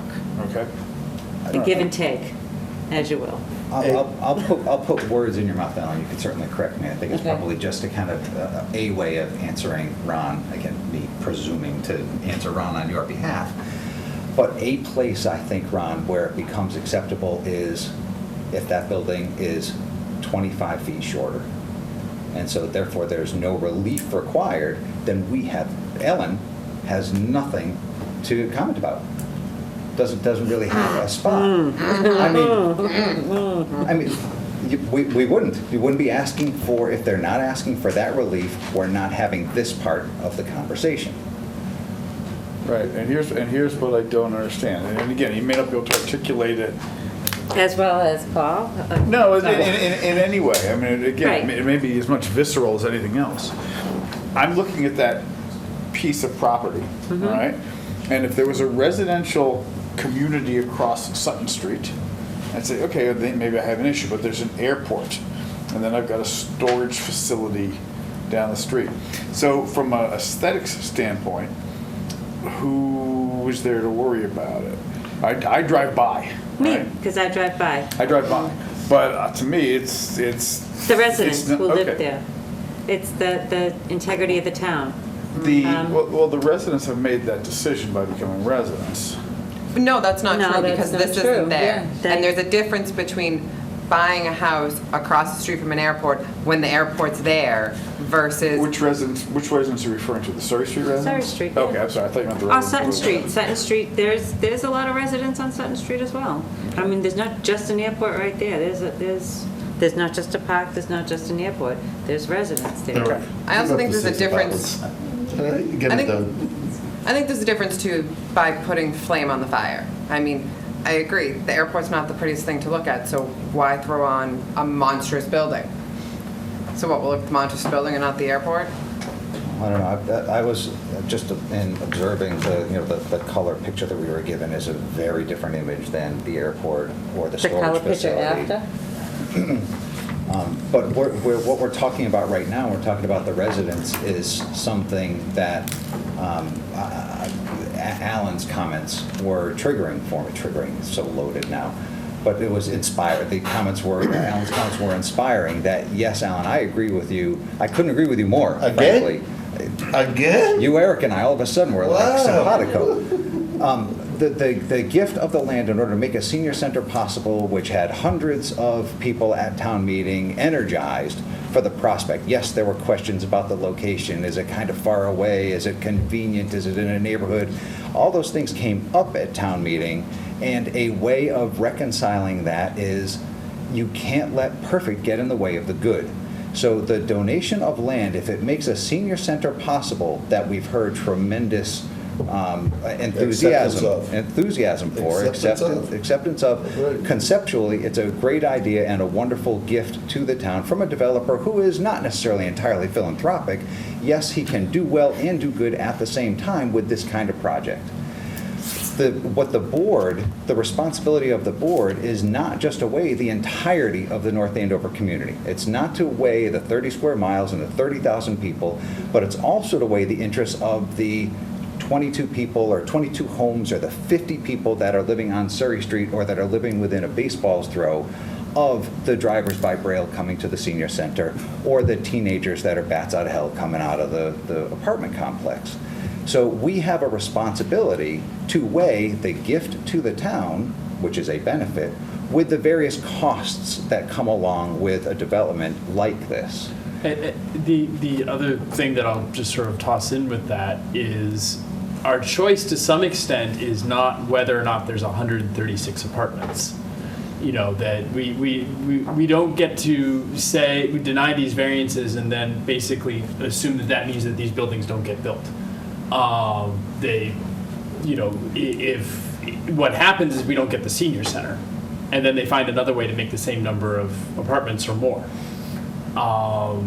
And so, that may not be what we desire as a board in terms of what the choices we want in front of us, but is kind of the choice we have.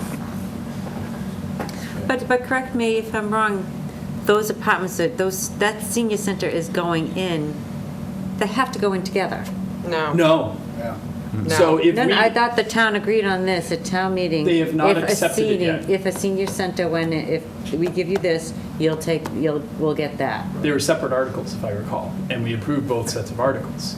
So we approved the rezoning of the lot that the buildings are going to be on, and we accepted the gift, but they were separate articles. But they're both accepted, Right. and they're both contingent on each other. And I asked No, I do not believe that they are I legally asked contingent. Ms. Enright at the beginning of this meeting, before a word was said, I asked, is one contingent upon the other? And she didn't want to answer it, and I nailed it to the cross, and she said it is. Well, she Well, said no, the the senior variances center. are. The senior variances center. are contingent. But the two proposals, one is contingent upon the No, other. no.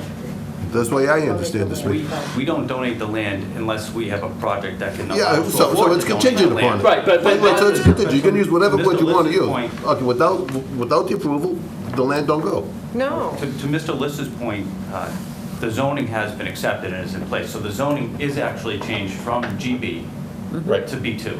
So The original parcel, not the parcels that you bought. the original parcel in one house Okay, all right, yeah, was okay. changed. So conceivably, we could come back, change it around so we didn't have to come see the zoning board and go.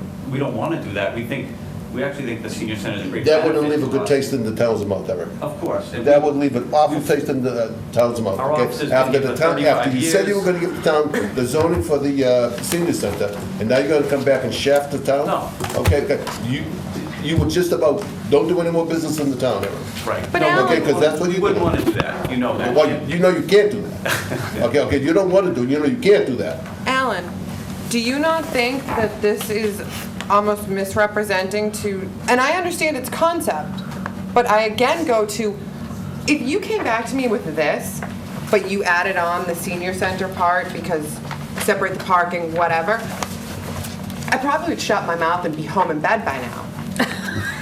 Because I'm exhausted.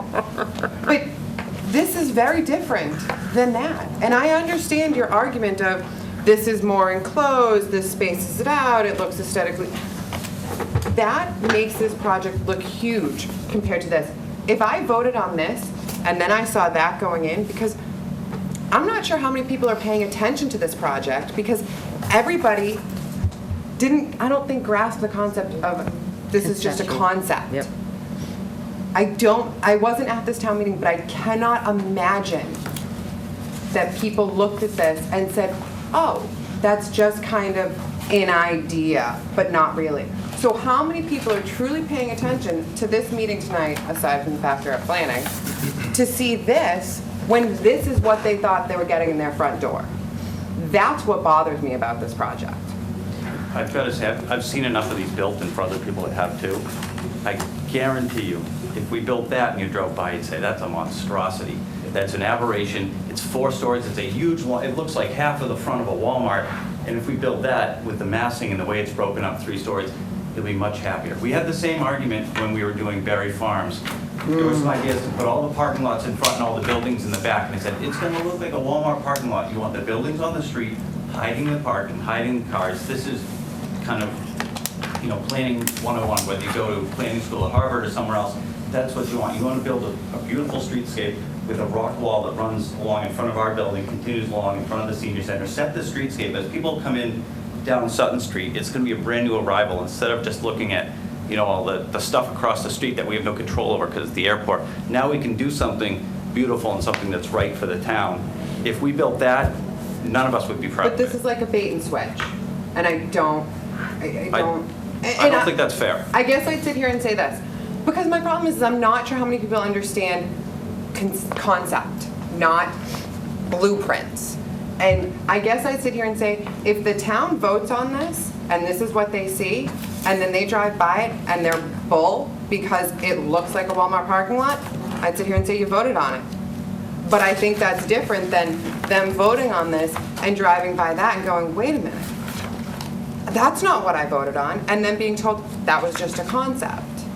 I don't think people fully grasp that. We wouldn't, I mean, we could have done that a year ago. The reason we're here still iterating is because we truly believe we've done enough of these. We've built 1,000 units. This is better. Trust me, this is better. You want this. Everybody should want this. Not, we can come back, we can build that, no problem. This is better. It really is. Getting back to my earlier point, we're going to go before the planning board, and we got a long ways to go here with really digging into the architectural piece of it. And so then why not present a new one at at town meeting if you're talking that long of a stretch? Because this is several $100,000 into the process at this point. That's the reality of it. You don't do that at town meeting. We do enough due diligence to understand that we can do the project. And I can speak from the private side of it, not the public, but I can tell you, we just went through a town meeting in my town, right next door, for a fire station, and they had very, very schematic drawings. And it was hard to visualize what it is. Am I going to hold them to that? No. I want a nice, beautiful design project that's been through that process. So that's what we're in now. We're at the start of that.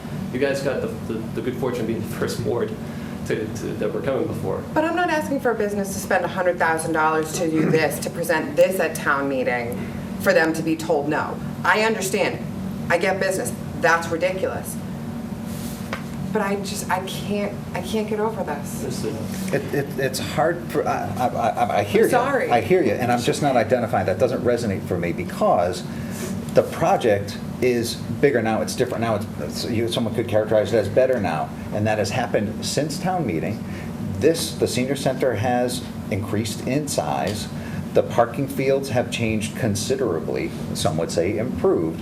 So the characterization that this little senior center was the bait for a switch to a 13,000 square foot senior center. That's being misunderstood. I'm not talking about that being a bait and switch. I'm talking about you present this and you build that. That's what I'm talking about. I'm not talking about. Yeah, but the senior center is what sold this.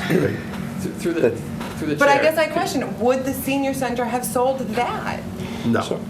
I'm going to make a comment. I was at the town meeting. I think it would have. It was a unanimous vote at 9,800 square feet. Imagine the resounding vote that would have occurred by a relatively uninformed public at town meeting when they say, oh, I can get another 4,000 square feet.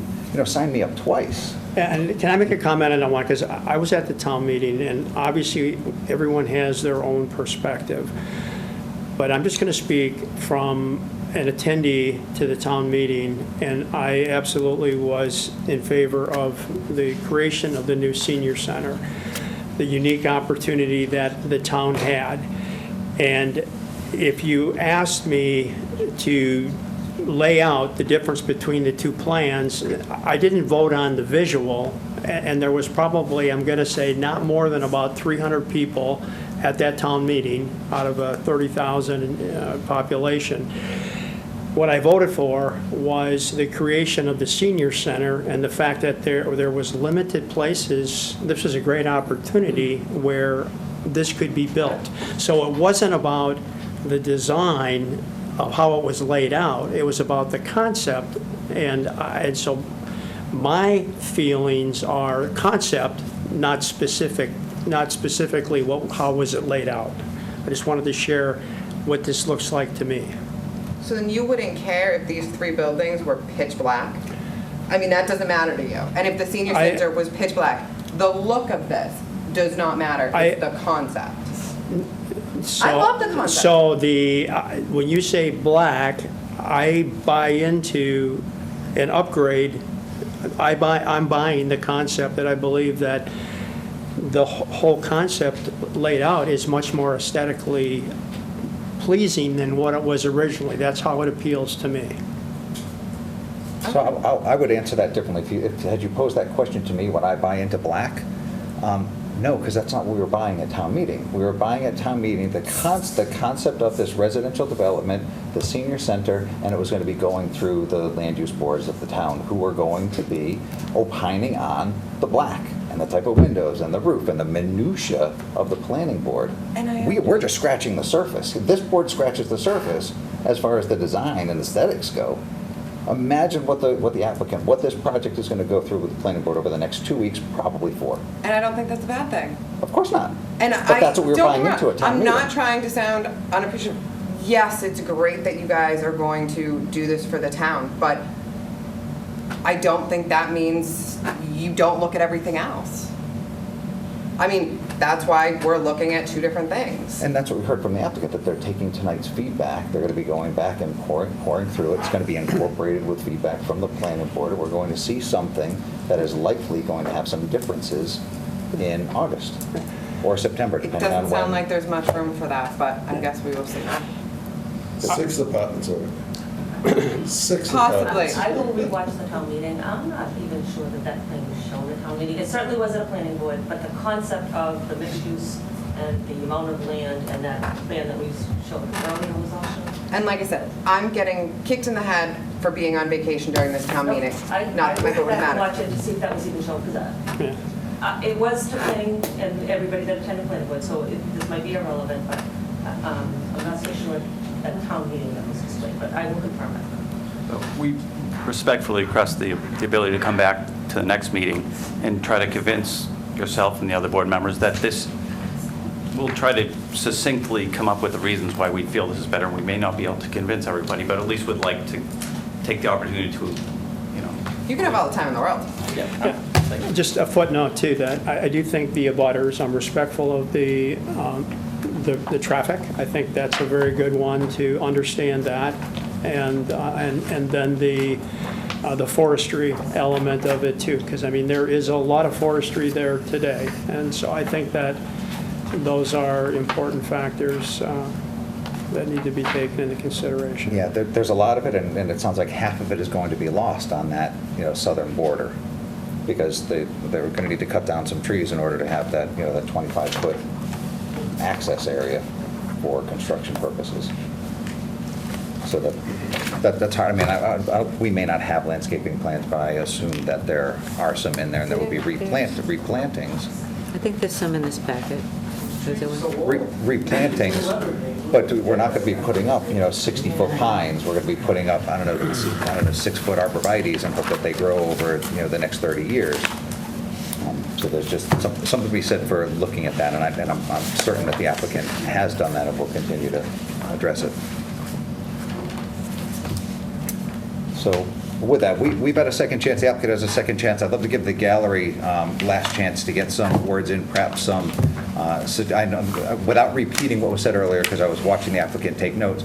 But if there are any other words from the gallery, I'd love to hear them before we close for the evening, or close this, or continue this until You next can month. always come back. This isn't the end. I also, want you to realize that when you go to planning, it's more of the details to have your say at planning. Oh, I Yeah. totally understand. I'll be there, don't worry. The last thing is 80 parking spots. Is that necessary for the 80 spots for the seniors? How many do they have now? 81. 81 spots? In the Right now, currently? Back there, yes. I think that is what's required of the building. So on the denial letter that was submitted in the application, the building commissioner normally makes a determination based on use. Right. The bylaw has a provision that if he cannot determine the use on the table, you'll file an application with the planning board. So we filed an application with the planning board for them to determine if they feel sufficient parking. So let me ask you a question. So this is clearly a senior center recreational use. I mean, why can't he determine what the use is? When you look at the table and the choices that he has, none really matched up with the municipal use of the senior center. How the previous one determined it for a fire station, I can't tell you, because those are the two that I pointed to. So we just built a fire station, we just built a school administration building. There was a different building commissioner at the time, so how he determined it, I'm not sure. Isn't there a default they use? as square feet and, no? Yeah, go to the planning board as No, the default. there's a clause in there, and to be honest, I've been here 8 years since the first time I filed, or seen an application filed for the planning board to determine it. I've never seen it either, so. So what would, look, I know that you certainly cannot drive the planning board, but, and this may sound like, so much niggling, but does the planning board determine whether or not 81 spaces is sufficient for the use? Or does the planning board determine what the number of parking spaces is to be sufficient for the use? In other words, is the planning board just going to say, yep, 81 is fine? Or does the planning board say, you only need 52? So 81 is naturally. Oh, you need 120, Great. now you need a variance. So I don't know how they're going I have a denial letter that I think has provided that. It does, but it just says that it's for the planning board to determine. So the planning board already determined that 81 is. They have No, not, they have not no, no. even seen this application yet. And again, the way I'm going to present it in the application is there's 81 today. Yes, it is a shared parking lot today, but we're almost doubling the footprint of the senior center. And so, in my opinion, it would be a shame to go too low and then not have enough parking if the use is going to expand to fill 13,500 square feet. Right, but if you need more, you're going to have to get another variance and do the whole thing. I Let me ask, do you think 81 is sufficient? I think 81, for today's use, Do you think it's in the back, sufficient? it's more than sufficient. That's the bottom Much line. more. You think it's sufficient? So why do we have to look at all these rules? Do you think it's sufficient? The planning board has to weigh in on it and make that determination. Those are the At rules. this point, that's what So the you bylaw feel it's goes. sufficient, right? I think it's And more than understood. sufficient for today's senior center use. I hope that this new building brings in a lot more use and activity, and I think 81 allows for that. Come on up. I think that the question of the number of parking spaces is very relevant, but it also goes back to the question I think Kevin asked earlier about the number of people that they anticipate to attend, and I believe that question went unanswered.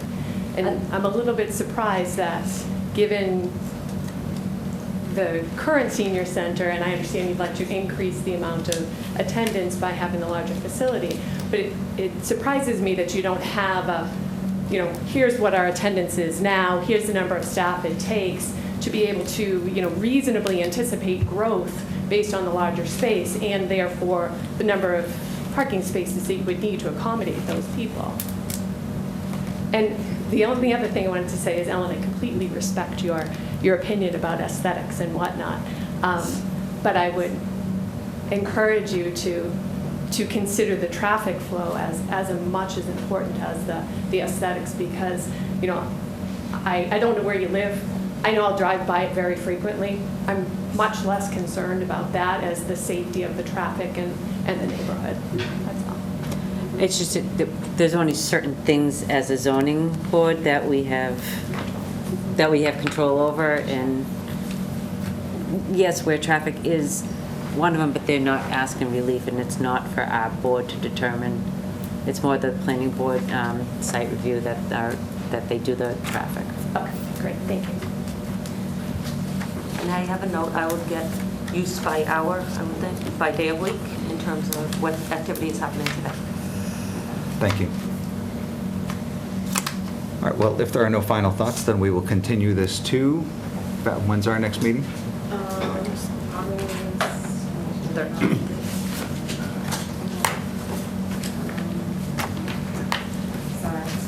August 13th.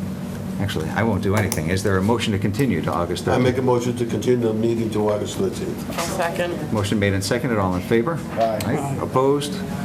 All right, so we are continued. Do we need a time waiver or anything? Yeah, I have it right Okay. here. Yeah. With that, so thank you very much to the applicant and the applicant's team. Thank you very much to the gallery for your attendance and attention and commentary. When's your planning board meeting? So just to remember, the July 18th is planning board meeting for this application as well. It's a Thursday, which is not typical, and usually we don't do such. And this is just for the record, I don't think anybody really needs to hear this, but to be clear, Mr. Kusia, your motion was to continue both matters, both 505 Sutton Street and 1 Surrey Drive. Ellen, it's your favorite thing up now. The next, This is completely off the table, right? if we could, folks, we have one more matter on the agenda, so if you could take conversation to the hallway, we have a public hearing for SUNJ Incorporated, 260 Winthrop Avenue. You already read half of it, Alan. I have to read the other half.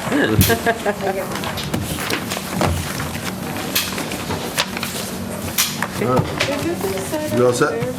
We can then wait for the territory to clear out of here. What do you want? What you mark it where it's up?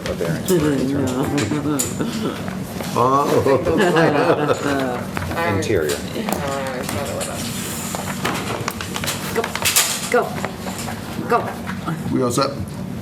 Notice is hereby given that the Board of Appeals will hold a public hearing at the Town Hall at 120 Main Street, North Andover, Mass. on Tuesday, July 9, 2019, at 7:30 p.m. to all parties interested in the petition of SUNJ, should I pronounce a word out of it?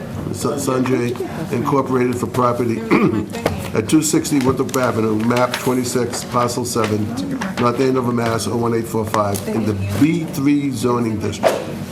The applicant is requesting a variance pursuant to Town of North Andover zoning bylaws, section 195, 6.5A, to replace the existing sign with a similarly internally illuminated sign and electronic pricing board.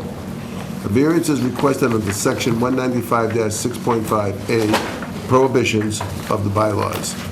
Application supporting materials are available for review at the office of the zoning department located at 120 Main Street, North Andover, Mass. on Monday, Wednesday, and Thursday from the hours of 8 a.m. to 4 p.m., Tuesday from the hours of 8 a.m. to 5:30 p.m., and Friday from the hours of 8 a.m. to 11:30 a.m. By order of the Board of Appeals, D. Paul Clark Jr., Esquire, Chairman. Once again, thank you for the dramatic reading, Mr. Clark. Welcome. Would you kindly introduce yourselves and please have a seat, for heaven's sake. Thank you, Jill Mann here on behalf of Sanjay Inc., the applicant in connection with the variance to be allowed to construct, or reconstruct, I should say, a sign that's located on Winthrop Avenue, 114. This particular location is a mobile station. It's a Daily Mart. They just renovated it. It's the mobile, if you will, right before the Dunkin' Donuts, right near 495 on-ramp, and the movie theater, just to give you a frame of reference. Over the past 6 months, Mr. Patel has worked to renovate the site to actually bring it into, if you will, a more appealing view. Here with me this evening as well is Kesh Patel and Jeff Carlson from Mobile. Mobile still owns the site. It's actually just leased to Sanjay. We're here to request the right to remove and replace a sign. Under your zoning bylaws, you don't have a legally non-conforming provision that would allow a non-conforming use to continue if you're going to take it down, which is why we're here with the variance. So existing currently is a sign that is 22 feet tall and is internally illuminated. I'd say there are 7 signs in the immediate area within 500 feet that are also internally illuminated and far taller than is allowed. This particular sign is not conforming in many ways. It's only 3 feet from the right-of-way. It's 22 feet tall, and it is illuminated. What Sanjay is proposing to do is to actually make the sign more conforming because it's going to bring it down to only 16 feet. It will push the sign back so that it's 10 feet from the right-of-way. However, it is still seeking to be an internally lighted sign. Basically, when all of your competitors have an internally lighted sign, it is not good for competition to then go to a carved sign, if you will. In addition to that, the gas stations have a very odd fight, right? So if you have a manual board for pricing, that means you have to replace it. They do become, if you will, unkept. They just don't look good after time. So a lot of the gas stations are actually going to the electronic sign so that they can be changed. And it's a static sign. It isn't a fluctuating sign. It doesn't vibrate. It doesn't change. It just shows the sign in terms of pricing, and then it's easier to change because it's done via computer instead of manual. So our request is to be allowed to make the sign more conforming in many ways, but also to receive a variance to allow the internal illumination to continue and then to allow the message board. With regard to a variance, I mean, clearly, you know, we have to prove, okay, what's the hardship? The hardship truly is that we are in a very difficult part of 114 where people really do cruise by. It's on an on-ramp and an off-ramp where people are looking for the most brilliant, vibrant sign to be able to go to first. Second, again, competition. Everybody has internally illuminated signs presently. So the hardship would be that we would go to a position of losing competitive advantage.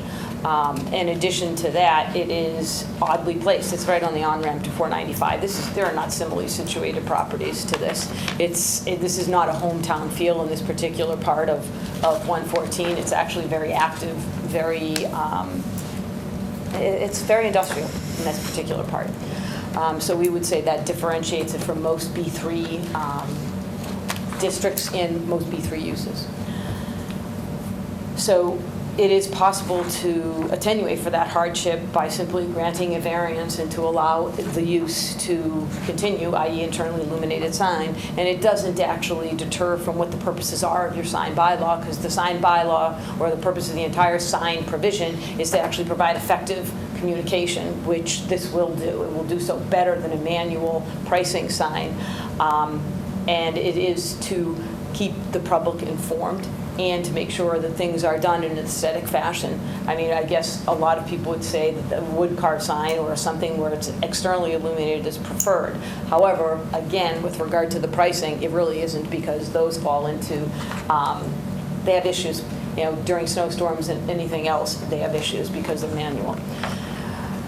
Based on that, we feel that an attenuation for that particular request or a variance from what is your norm is merited, because there really isn't a detriment to the town, but actually effective communication is a benefit. And the area, again, it's consonant. Literally within 500 feet, I think there were six internally illuminated signs. In fact, I believe, I don't even know when you stopped allowing the internal illumination, but I know there are, you know, there's the Dunkin' Donuts, the Friendlies, I mean, I'm not going to name all of the different things, but there are a lot of them. So based on that, I would ask that this board grant a variance to allow the reconstruction and replacement of the existing sign. So this is a North Andover address? Yes. Well, so unfortunately, they are all Lawrence addresses that have the illuminated signs. Are they all? Because it's really weird, because it would be right in the middle, because they're on both sides of the street and on both sides of the project. So does North Andover come to a peak right there? Yeah, it's a weird. It is. Yes. They're all Lawrence. So Denmark's all Lawrence. It's on both sides. And abutting that property, Leechen, I think, is North Andover. I don't know, but I just know that I can tell you, I mean, I've been doing this for quite some time. Oh, yeah. And I can tell you there is probably one illuminated sign in North Andover. Yeah. That's it. On that one stretch of 114. No, in the town. No, in the town. Oh, in the town. In the whole town. Yeah, That it's includes behind. that whole mall there. And it's not on 114. It is not on 114. So you don't know, there's no other, okay, I didn't know that. I did not know there was no other North Andover property, because there's. So the other one happens to be Off 495. off of 495, and it's the bank right near Sam's Mobile, actually, on top of that. That's it. What about Merrimack? Oh, Merrimack, that's not included because that was excluded. They came to us. No, they did, and then they got exempt because of the, what rule? I said. So other than this particular property that isn't North Andover, then there's that other one, and that's it. So I mean, tell us again, about the sign. Pardon? I'm sorry. Tell us about the sign. How big is the existing sign, square footage, and what's the new? It's just, for me, it's just hard that you didn't do apples to apples. You did feet and then you did inches. So for me, I have an issue with that, with the sign. Like, okay, so this is 74 inches, but this is 8 feet. So you didn't kind of do apples to apples? I have to do that? I don't know what you're saying. I understand. So your existing sign. Right. You have feet. Your proposed sign, you have inches, or I'm not quite sure. Oh, when you're in the application, In you the say it's application, 43. yes. It's 43 feet for the proposed sign. It's right down on the bottom. Proposed sign, surface area, 43 feet. That's your surface area, but your dimensions are not the same. The dimensions are, they're shown in inches. Inches as opposed to top is feet. So I had to do math, which was not, At 10:10, is it correct? I did it today. I think it's because it's successive dimensions and it's an awkward call. I mean, it's less. I mean, the dimension of the mobile sign is clearly 48 feet and the other one is 43 feet. The height difference is pretty obvious. It's 22 feet to 16 feet. I mean, I understand you don't like the inches, but the actual dimension is shown. I mean, the individual breakdown between the two signs, we could provide that. It's about half. It's 3 feet by 4 feet for each one. In the existing site, it looks like to me. I mean, the reason where they broke it down in inches, I suppose, is to not have to have multiple foot, because you'd be 2 feet, 3 inches, this, and this. It makes it a little more confusing, in my opinion, but I understand why you would want to see them at the same thing. It's just a comparison from what's there as what you want to do visually. I mean, I broke it down mathematically, but visually you want to see, okay, so I go by that site and I see this mobile sign and it's going to be this, and then I'm going to go by it and it's going to be less. I mean, size-wise, yeah. 5 feet. So, but you want to visually see that in your mind as well as when you drive by it. Right, I mean, it is 5 feet less. That's what I got. And it's going to be 6 feet shorter. And it's going to be pushed back 10 But feet into the property. You still need a variance for the location as well? No. No, just No.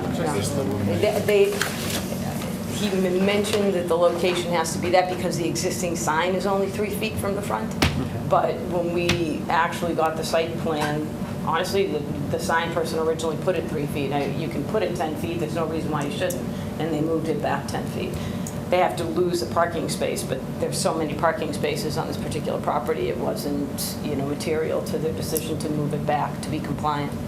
So you want that whole sign, you want all mobile to be internally illuminated as well as the message board?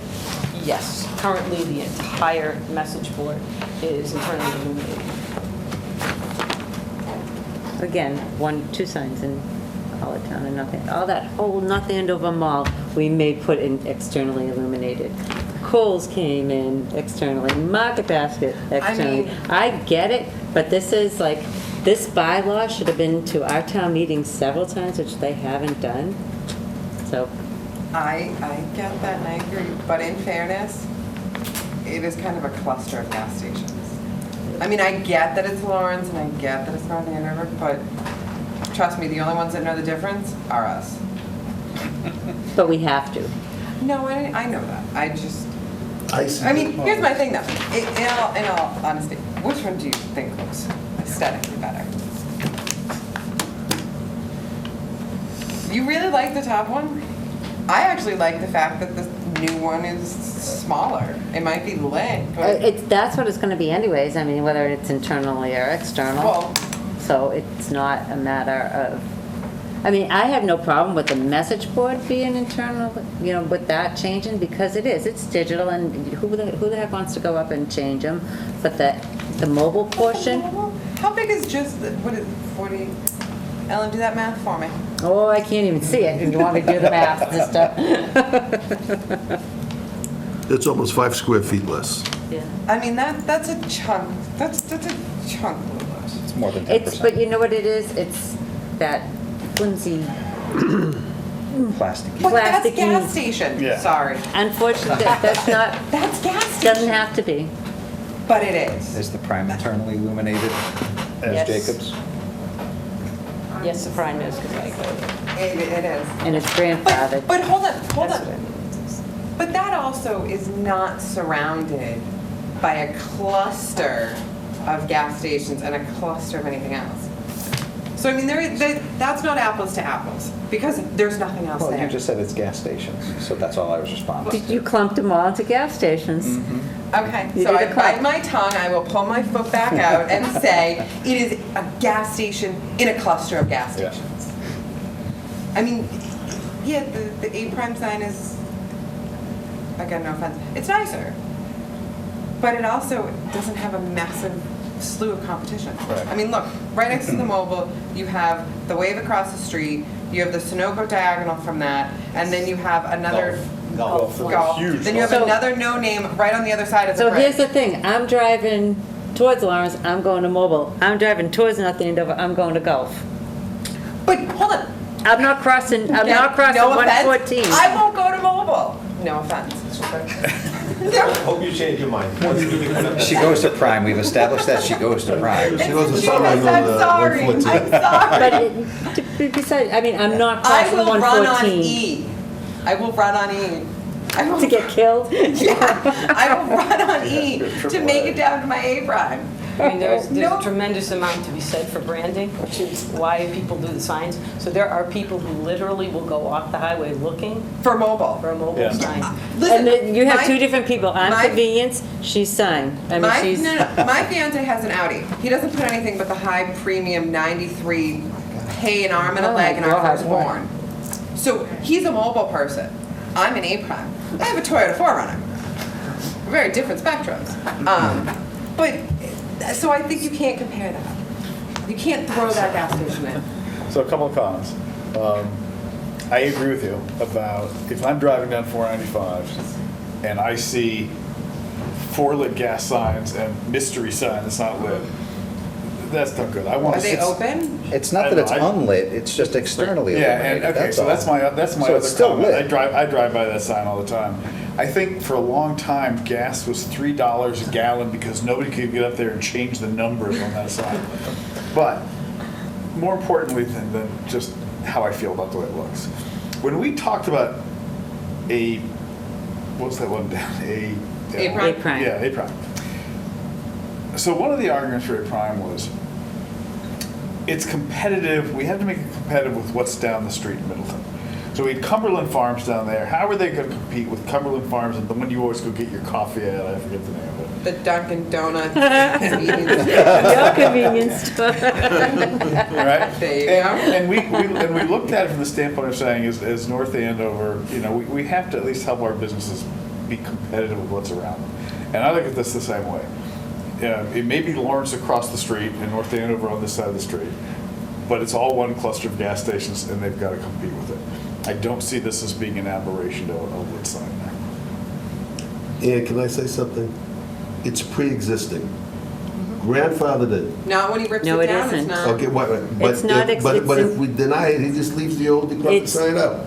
not And what internally have you gained? illuminated. It's an existing, pre-existing grandfathered use which they want to make smaller and more modern.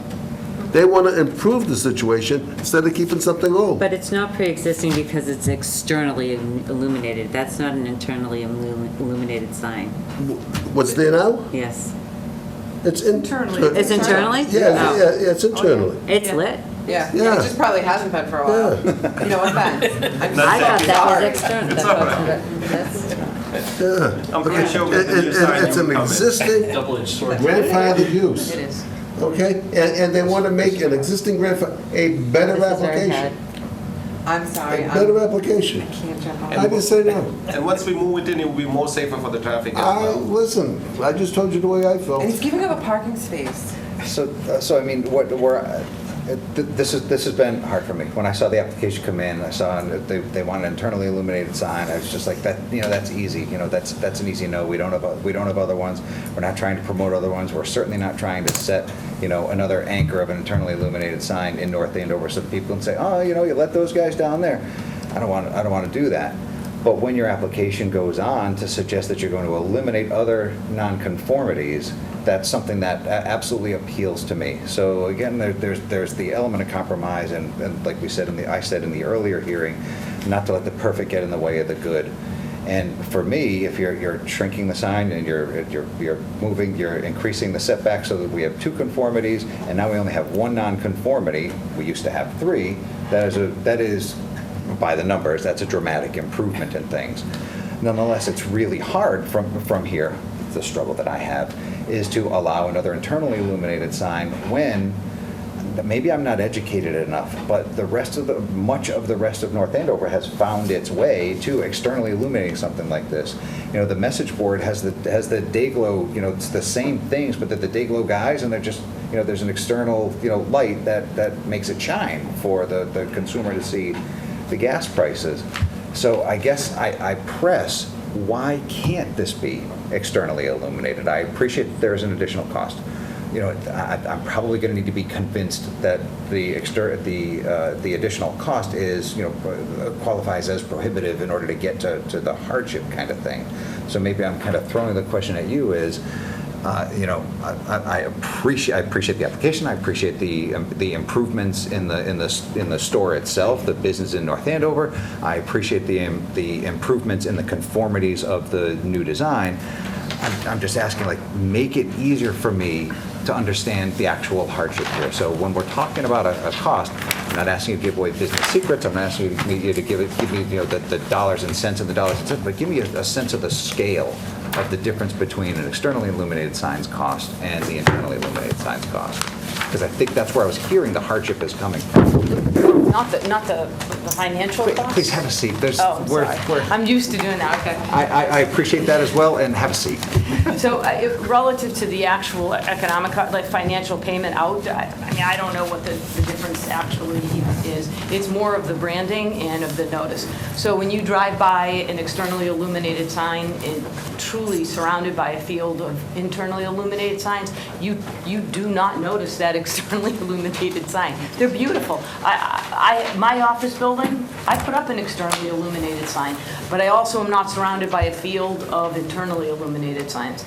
They are beautiful when they are independent, and that's all you have in the area. But what you're going to do is when people come off of 495, what they do notice are those very bright internally illuminated signs. If you look at them and you compare them, one really sticks out, and it's on purpose. That's why you'll see that the branding, when you look at Gulf, when you look at Mobile, when you look at all the convenience stores, are all internally illuminated because it gets your eye. It just draws you. And externally illuminated does not. So that's why. That truly is it. As far as the branding, yeah, Mobile's brand is to internally illuminate. When you look at them, they have them. Not that you can't have a requirement to have them externally illuminated. You can't. But it's what their brand is. So when you drive by and you're coming down 495, coming out, or you're going down 114, you're going to notice the other ones more than you'll ever notice the Mobile if it's externally illuminated. That's why. So what you actually do is create a competitive disadvantage, and that's why they're all internally illuminated, truly. Because I think it might even be a little less expensive sometimes to do the externally illuminated, by the way. Does it not matter to the board, and I'm just kind of throwing this out there, that the one that's there is internally? I mean, there's really no difference, except for the fact that we actually might have less light on this internally illuminated sign. Does that matter to anybody who doesn't like it? What matters is I didn't approve this one. I'm being asked to approve that one, and this one doesn't conform with current zoning. And we don't have. If we had 20 other examples of this, it would be much easier for me. So 3 non-conformings is better, because I mean, in reality, he more likely than not will leave this because of issues of competition. So 3 non-conformities is better than. Well, that's what I just said. That's what the challenge is. That's the wrestling match for me, is that the applicant has come in, has eliminated 2 of the non-conformities, and we're left with 1. I would rather be left with the non-conformity of the setback. I would rather be left with the conformity of the height or the square footage. I would rather be left with those. But I'm left with the internal illumination, which is, as Rosemary would say, that's contrary to the brand of North Andover. It's Mobile's brand, but it's contrary to the brand. We won't talk about brand of North Andover. Listen, if this was where A-Prime is, I would 100% agree with you. 100% agree with you. But here's the thing. For me, I mean, we've made national brands externally illuminate. Look at Bertucci's. I mean, look at anything down the 114 corridor. Well, what food is Bertucci's next to? Panera? Burger King. Burger King? There's a huge difference between Bertucci's and Burger King. Not lately. Panera. I mean, those are all externally illuminated. But they're also more in the center. I mean, again, different if you're in downtown North Andover, more centralized North Andover, versus literally McDonald's. Stone's throw from Lawrence. Yeah. You could throw a baseball Not even Stone, to I could Lawrence. stay. McDonald's. Yeah. Well, Yeah. and not I only know. that, but that it's going to have it has traffic on 495 24 hours a day. I mean, this is not a like quiet part of town that like residents want to like have be dark at night. Like it's not. So for me, mobile branding is the color more than the cheap, flimsy, internally illuminated. For me, I don't like them. I don't like the flimsiness of it, and I like the external with the lights over it, the wood. I mean, it looks nice. I actually have no problem with the digital portion of it because that is actually bringing it to state. But at the mobile portion, for me, I would like external. Since they presented as 3 separate signs anyway, so. Another thing I can give is when it's externally illuminated, you have to change it every day. Bertucci's Burger King doesn't have to change those price tags and everything every day. And in wintertime, sub-freeze temperature, it sticks. It's hard for employees, it's hard for anybody to go out and change those. And as you mentioned, it sometimes stayed for $3 for a number of days. So it would be a hardship if we don't do that because we went through one winter and we realized how hard it is to change it every day. And gas prices pretty much changes every day. Sometimes twice a day we have to, but once a day, and especially winter, it is very hard to do that. Well, the board doesn't have, from what I'm understanding, the board doesn't have a problem with the price change. It's the mobile being lit. The price being digital, it Well, seems- I'm still Oh, okay, I'm so still some of the board's a little bit hangers-on. rocky. Ellen is ready to compromise, and Ellen's opinion certainly matters to me, and certainly compromise is valuable. Once again, don't let the perfect get in the way of the good. So I mean, I can be talked into that. So I guess you are speaking. You're helping me get to the place, Ms. Jacobs. I try to lead you in the right direction. But neither Ellen nor I speak for the balance of the board. But I would probably get there along with the vice chair over Can here. I say something? Well, please. You people are forgetting. You people again? It's an existing. Bravo, you people. It's an existing grandfathered use. It's there already. They're not asking for a new application. right. And he can- It's an and he can existing keep it. and he's gonna make the application better. Yeah. And he can keep it, so the pre-existing non-conforming, he can keep it, that's totally fine. We don't need to be here tonight if that's the case. Right, So I hear you loud and clear that So it's what pre-existing message are we giving out to businesses, okay? Don't improve your aesthetics outside? That's the message you're giving. Stick with something old, You know, okay? for once Old I'm and decrepit, okay? Okay, and don't promote beauty in the town of North Andover, because quote, it's grandfathered in. They don't consider it That's something. crazy, people. The message being Okay, then given you is want to that. perpetuate old decrepit things. So Alan, you make a good point, but how do we, and I see both sides of this, and I'm not sure where I'm going to line up on this. I see a need, but how do we not create a precedence then for this to become The precedence is because there's grandfather. No, I'm talking about all subsequent applications that come in who want to do the same. How do we, what if 114 turns into every business wants to do the same, and we've granted? If they have a grandfathered use, if they have a grandfathered pre-existing use, then so be it. But if they have a new use, if they want to do any remodeling, then they have to adhere to the current guidelines. We are the bulwark against the slippery slope. You know, like there is no rule that says that if we grant this one, we have to grant the next one. I also think Well, there's difference I too on the understand, but I think we need to have a sound, we need to have a rational approach as to how we would deal with the future. Well, I think what makes this one different, all right, is where it is situated. And it is situated right on the North Andover Lawrence line, competing against multiple gas stations from Lawrence that, you know, if you're driving down 495 and you see the lit signs, and it's not just 495, it's any highway in the United States, when you're driving down the highway in the United States and you're looking for gas, right, those are the signs you see. So I think from the standpoint of where it is situated, it is easily defensible to say that it conforms to its environment where it is. I think the fact that North Andover has it on the sign, if Hafner's was coming in and saying that by its location where Hafner's is now on 125, that it needs lit sign, we'd much as say no, right? Because North Andover doesn't permit that. And it's well situated in North Andover. There's no competition around there that is doing that. This is different.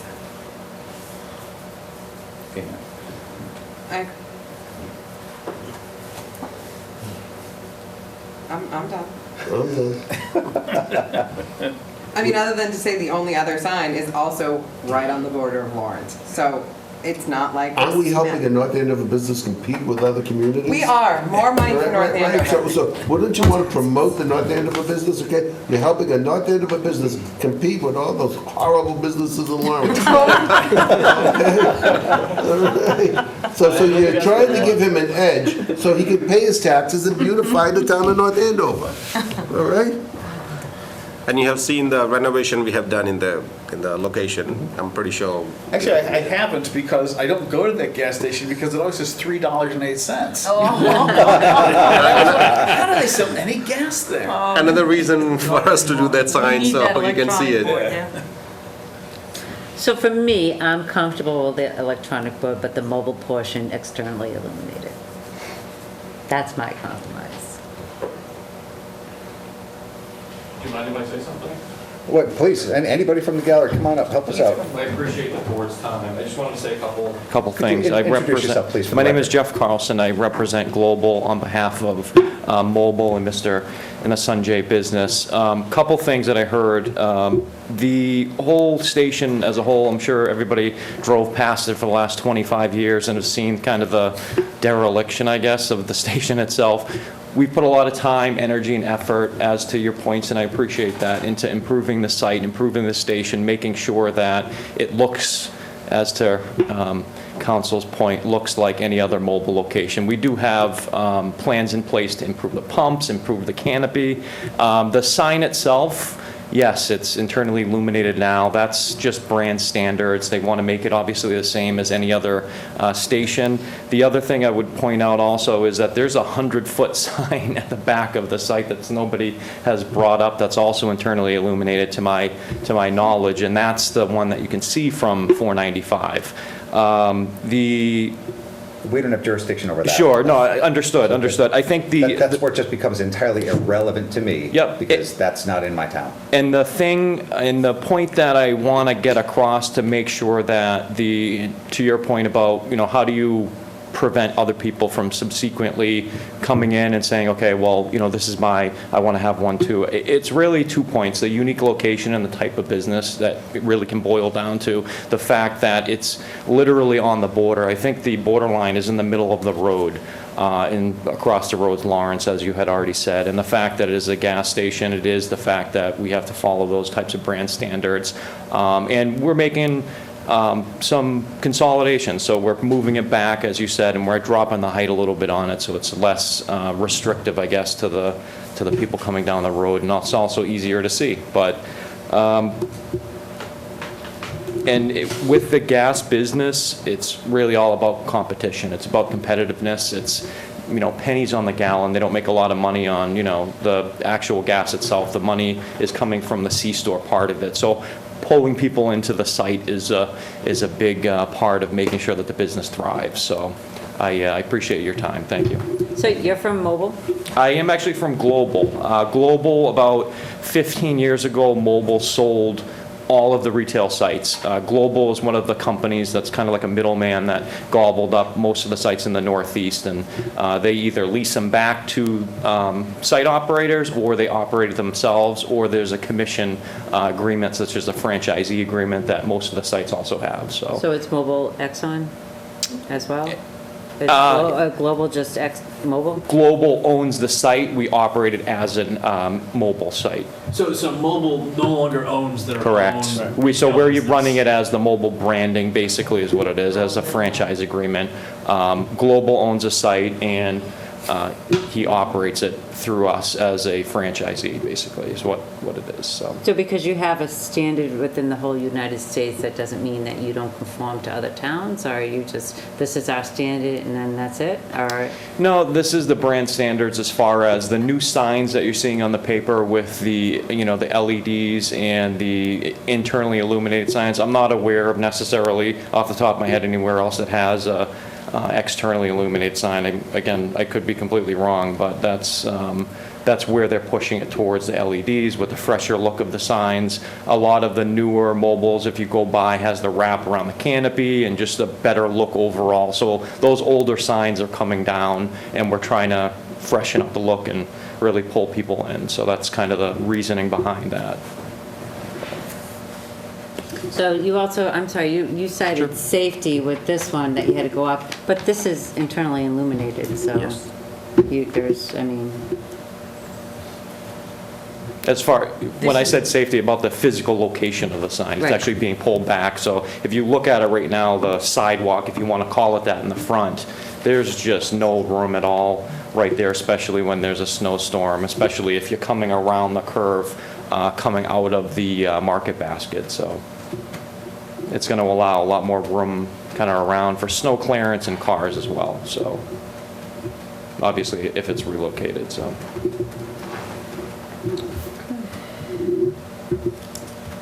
Thank you. I mean, I propose my compromise. Did either of you folks want to come on up and say anything? Okay. Just want to make sure you're invited, that's all. I propose my compromise, so. I'm fine with what they're changing. Yeah, as am I. I'm good. Yeah, I don't know, I struggle. I know we're not in the vote stage of things, nor are we necessarily in the board deliberation stage, but I really struggle with the internal illumination, the clear standard in the town, regardless of the location. And I'm even having trouble swallowing, the compromise that you proposed. But for the sake of Mr. Kusha and the balance of the board, who certainly would be, and I'm similarly rooting for the business in North Andover. I also root for them in the context of the playing field that is, unfortunately, the playing field begins at the border. Yeah.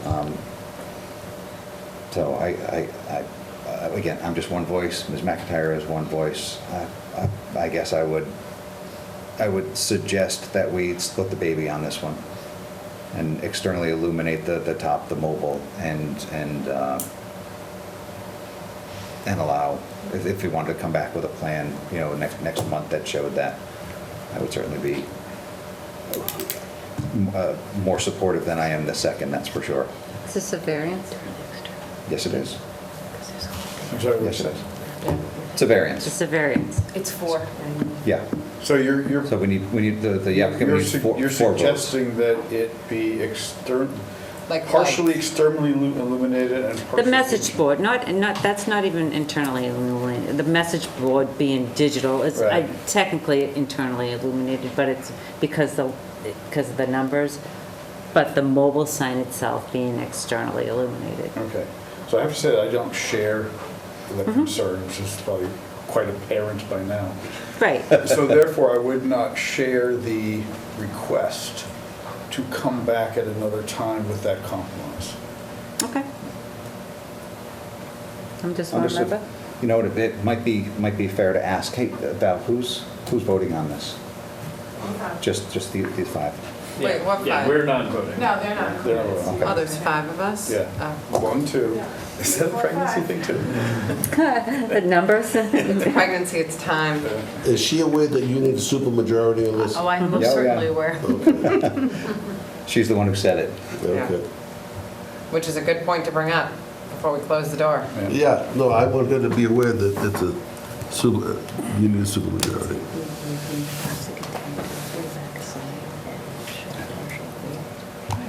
It's all you, buddy. It is all you, dude. Finally, it's not me. Thank God. Baby. And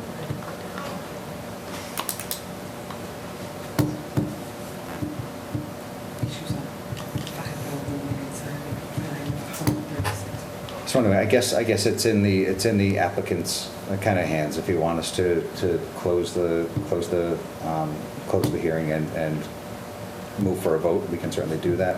And continue the hearing for another month to August, I've forgotten already, August 13th. And that is absolutely your call. We would like to continue and bring back more information, and hopefully will be to your satisfaction. Okay, thank you. So then, is there a motion to continue? Well, excuse me one second. You are aware that on August 13th, you're going to be up against the other guy? We would ask maybe that we got heard before, since Okay. we sported through that one. At your request, though. Trust me. That was your request. Let me tell you, I don't think that goes unnoticed. I was gonna say, did you bite yourself for that one when you? I had no choice. It's, that other, you started 7:30, they started 7. No. There was no choice. I know. So is there a motion to continue? I make a motion to continue the hearing until what, August 13th? I'll second. Second, motion made and seconded, all in favor? Aye. All opposed? No, so we are continued to August 13th. Thank you very much. I appreciate your time. Val may need a time waiver. Have a good one. Thank you, ladies and gentlemen. Were you surprised to see me here? Yeah. So I think that's the last item on the agenda. Wait a minute. Do you own the one down by What did I close? Hold on. So that's the end of the agenda. Is there a motion to close? So moved. I'll make a motion to close. Second. Motion to adjourn, I'm sorry. Motion to adjourn, motion made and seconded, all in favor? All opposed, no. That means I can't throw away. Meeting is adjourned.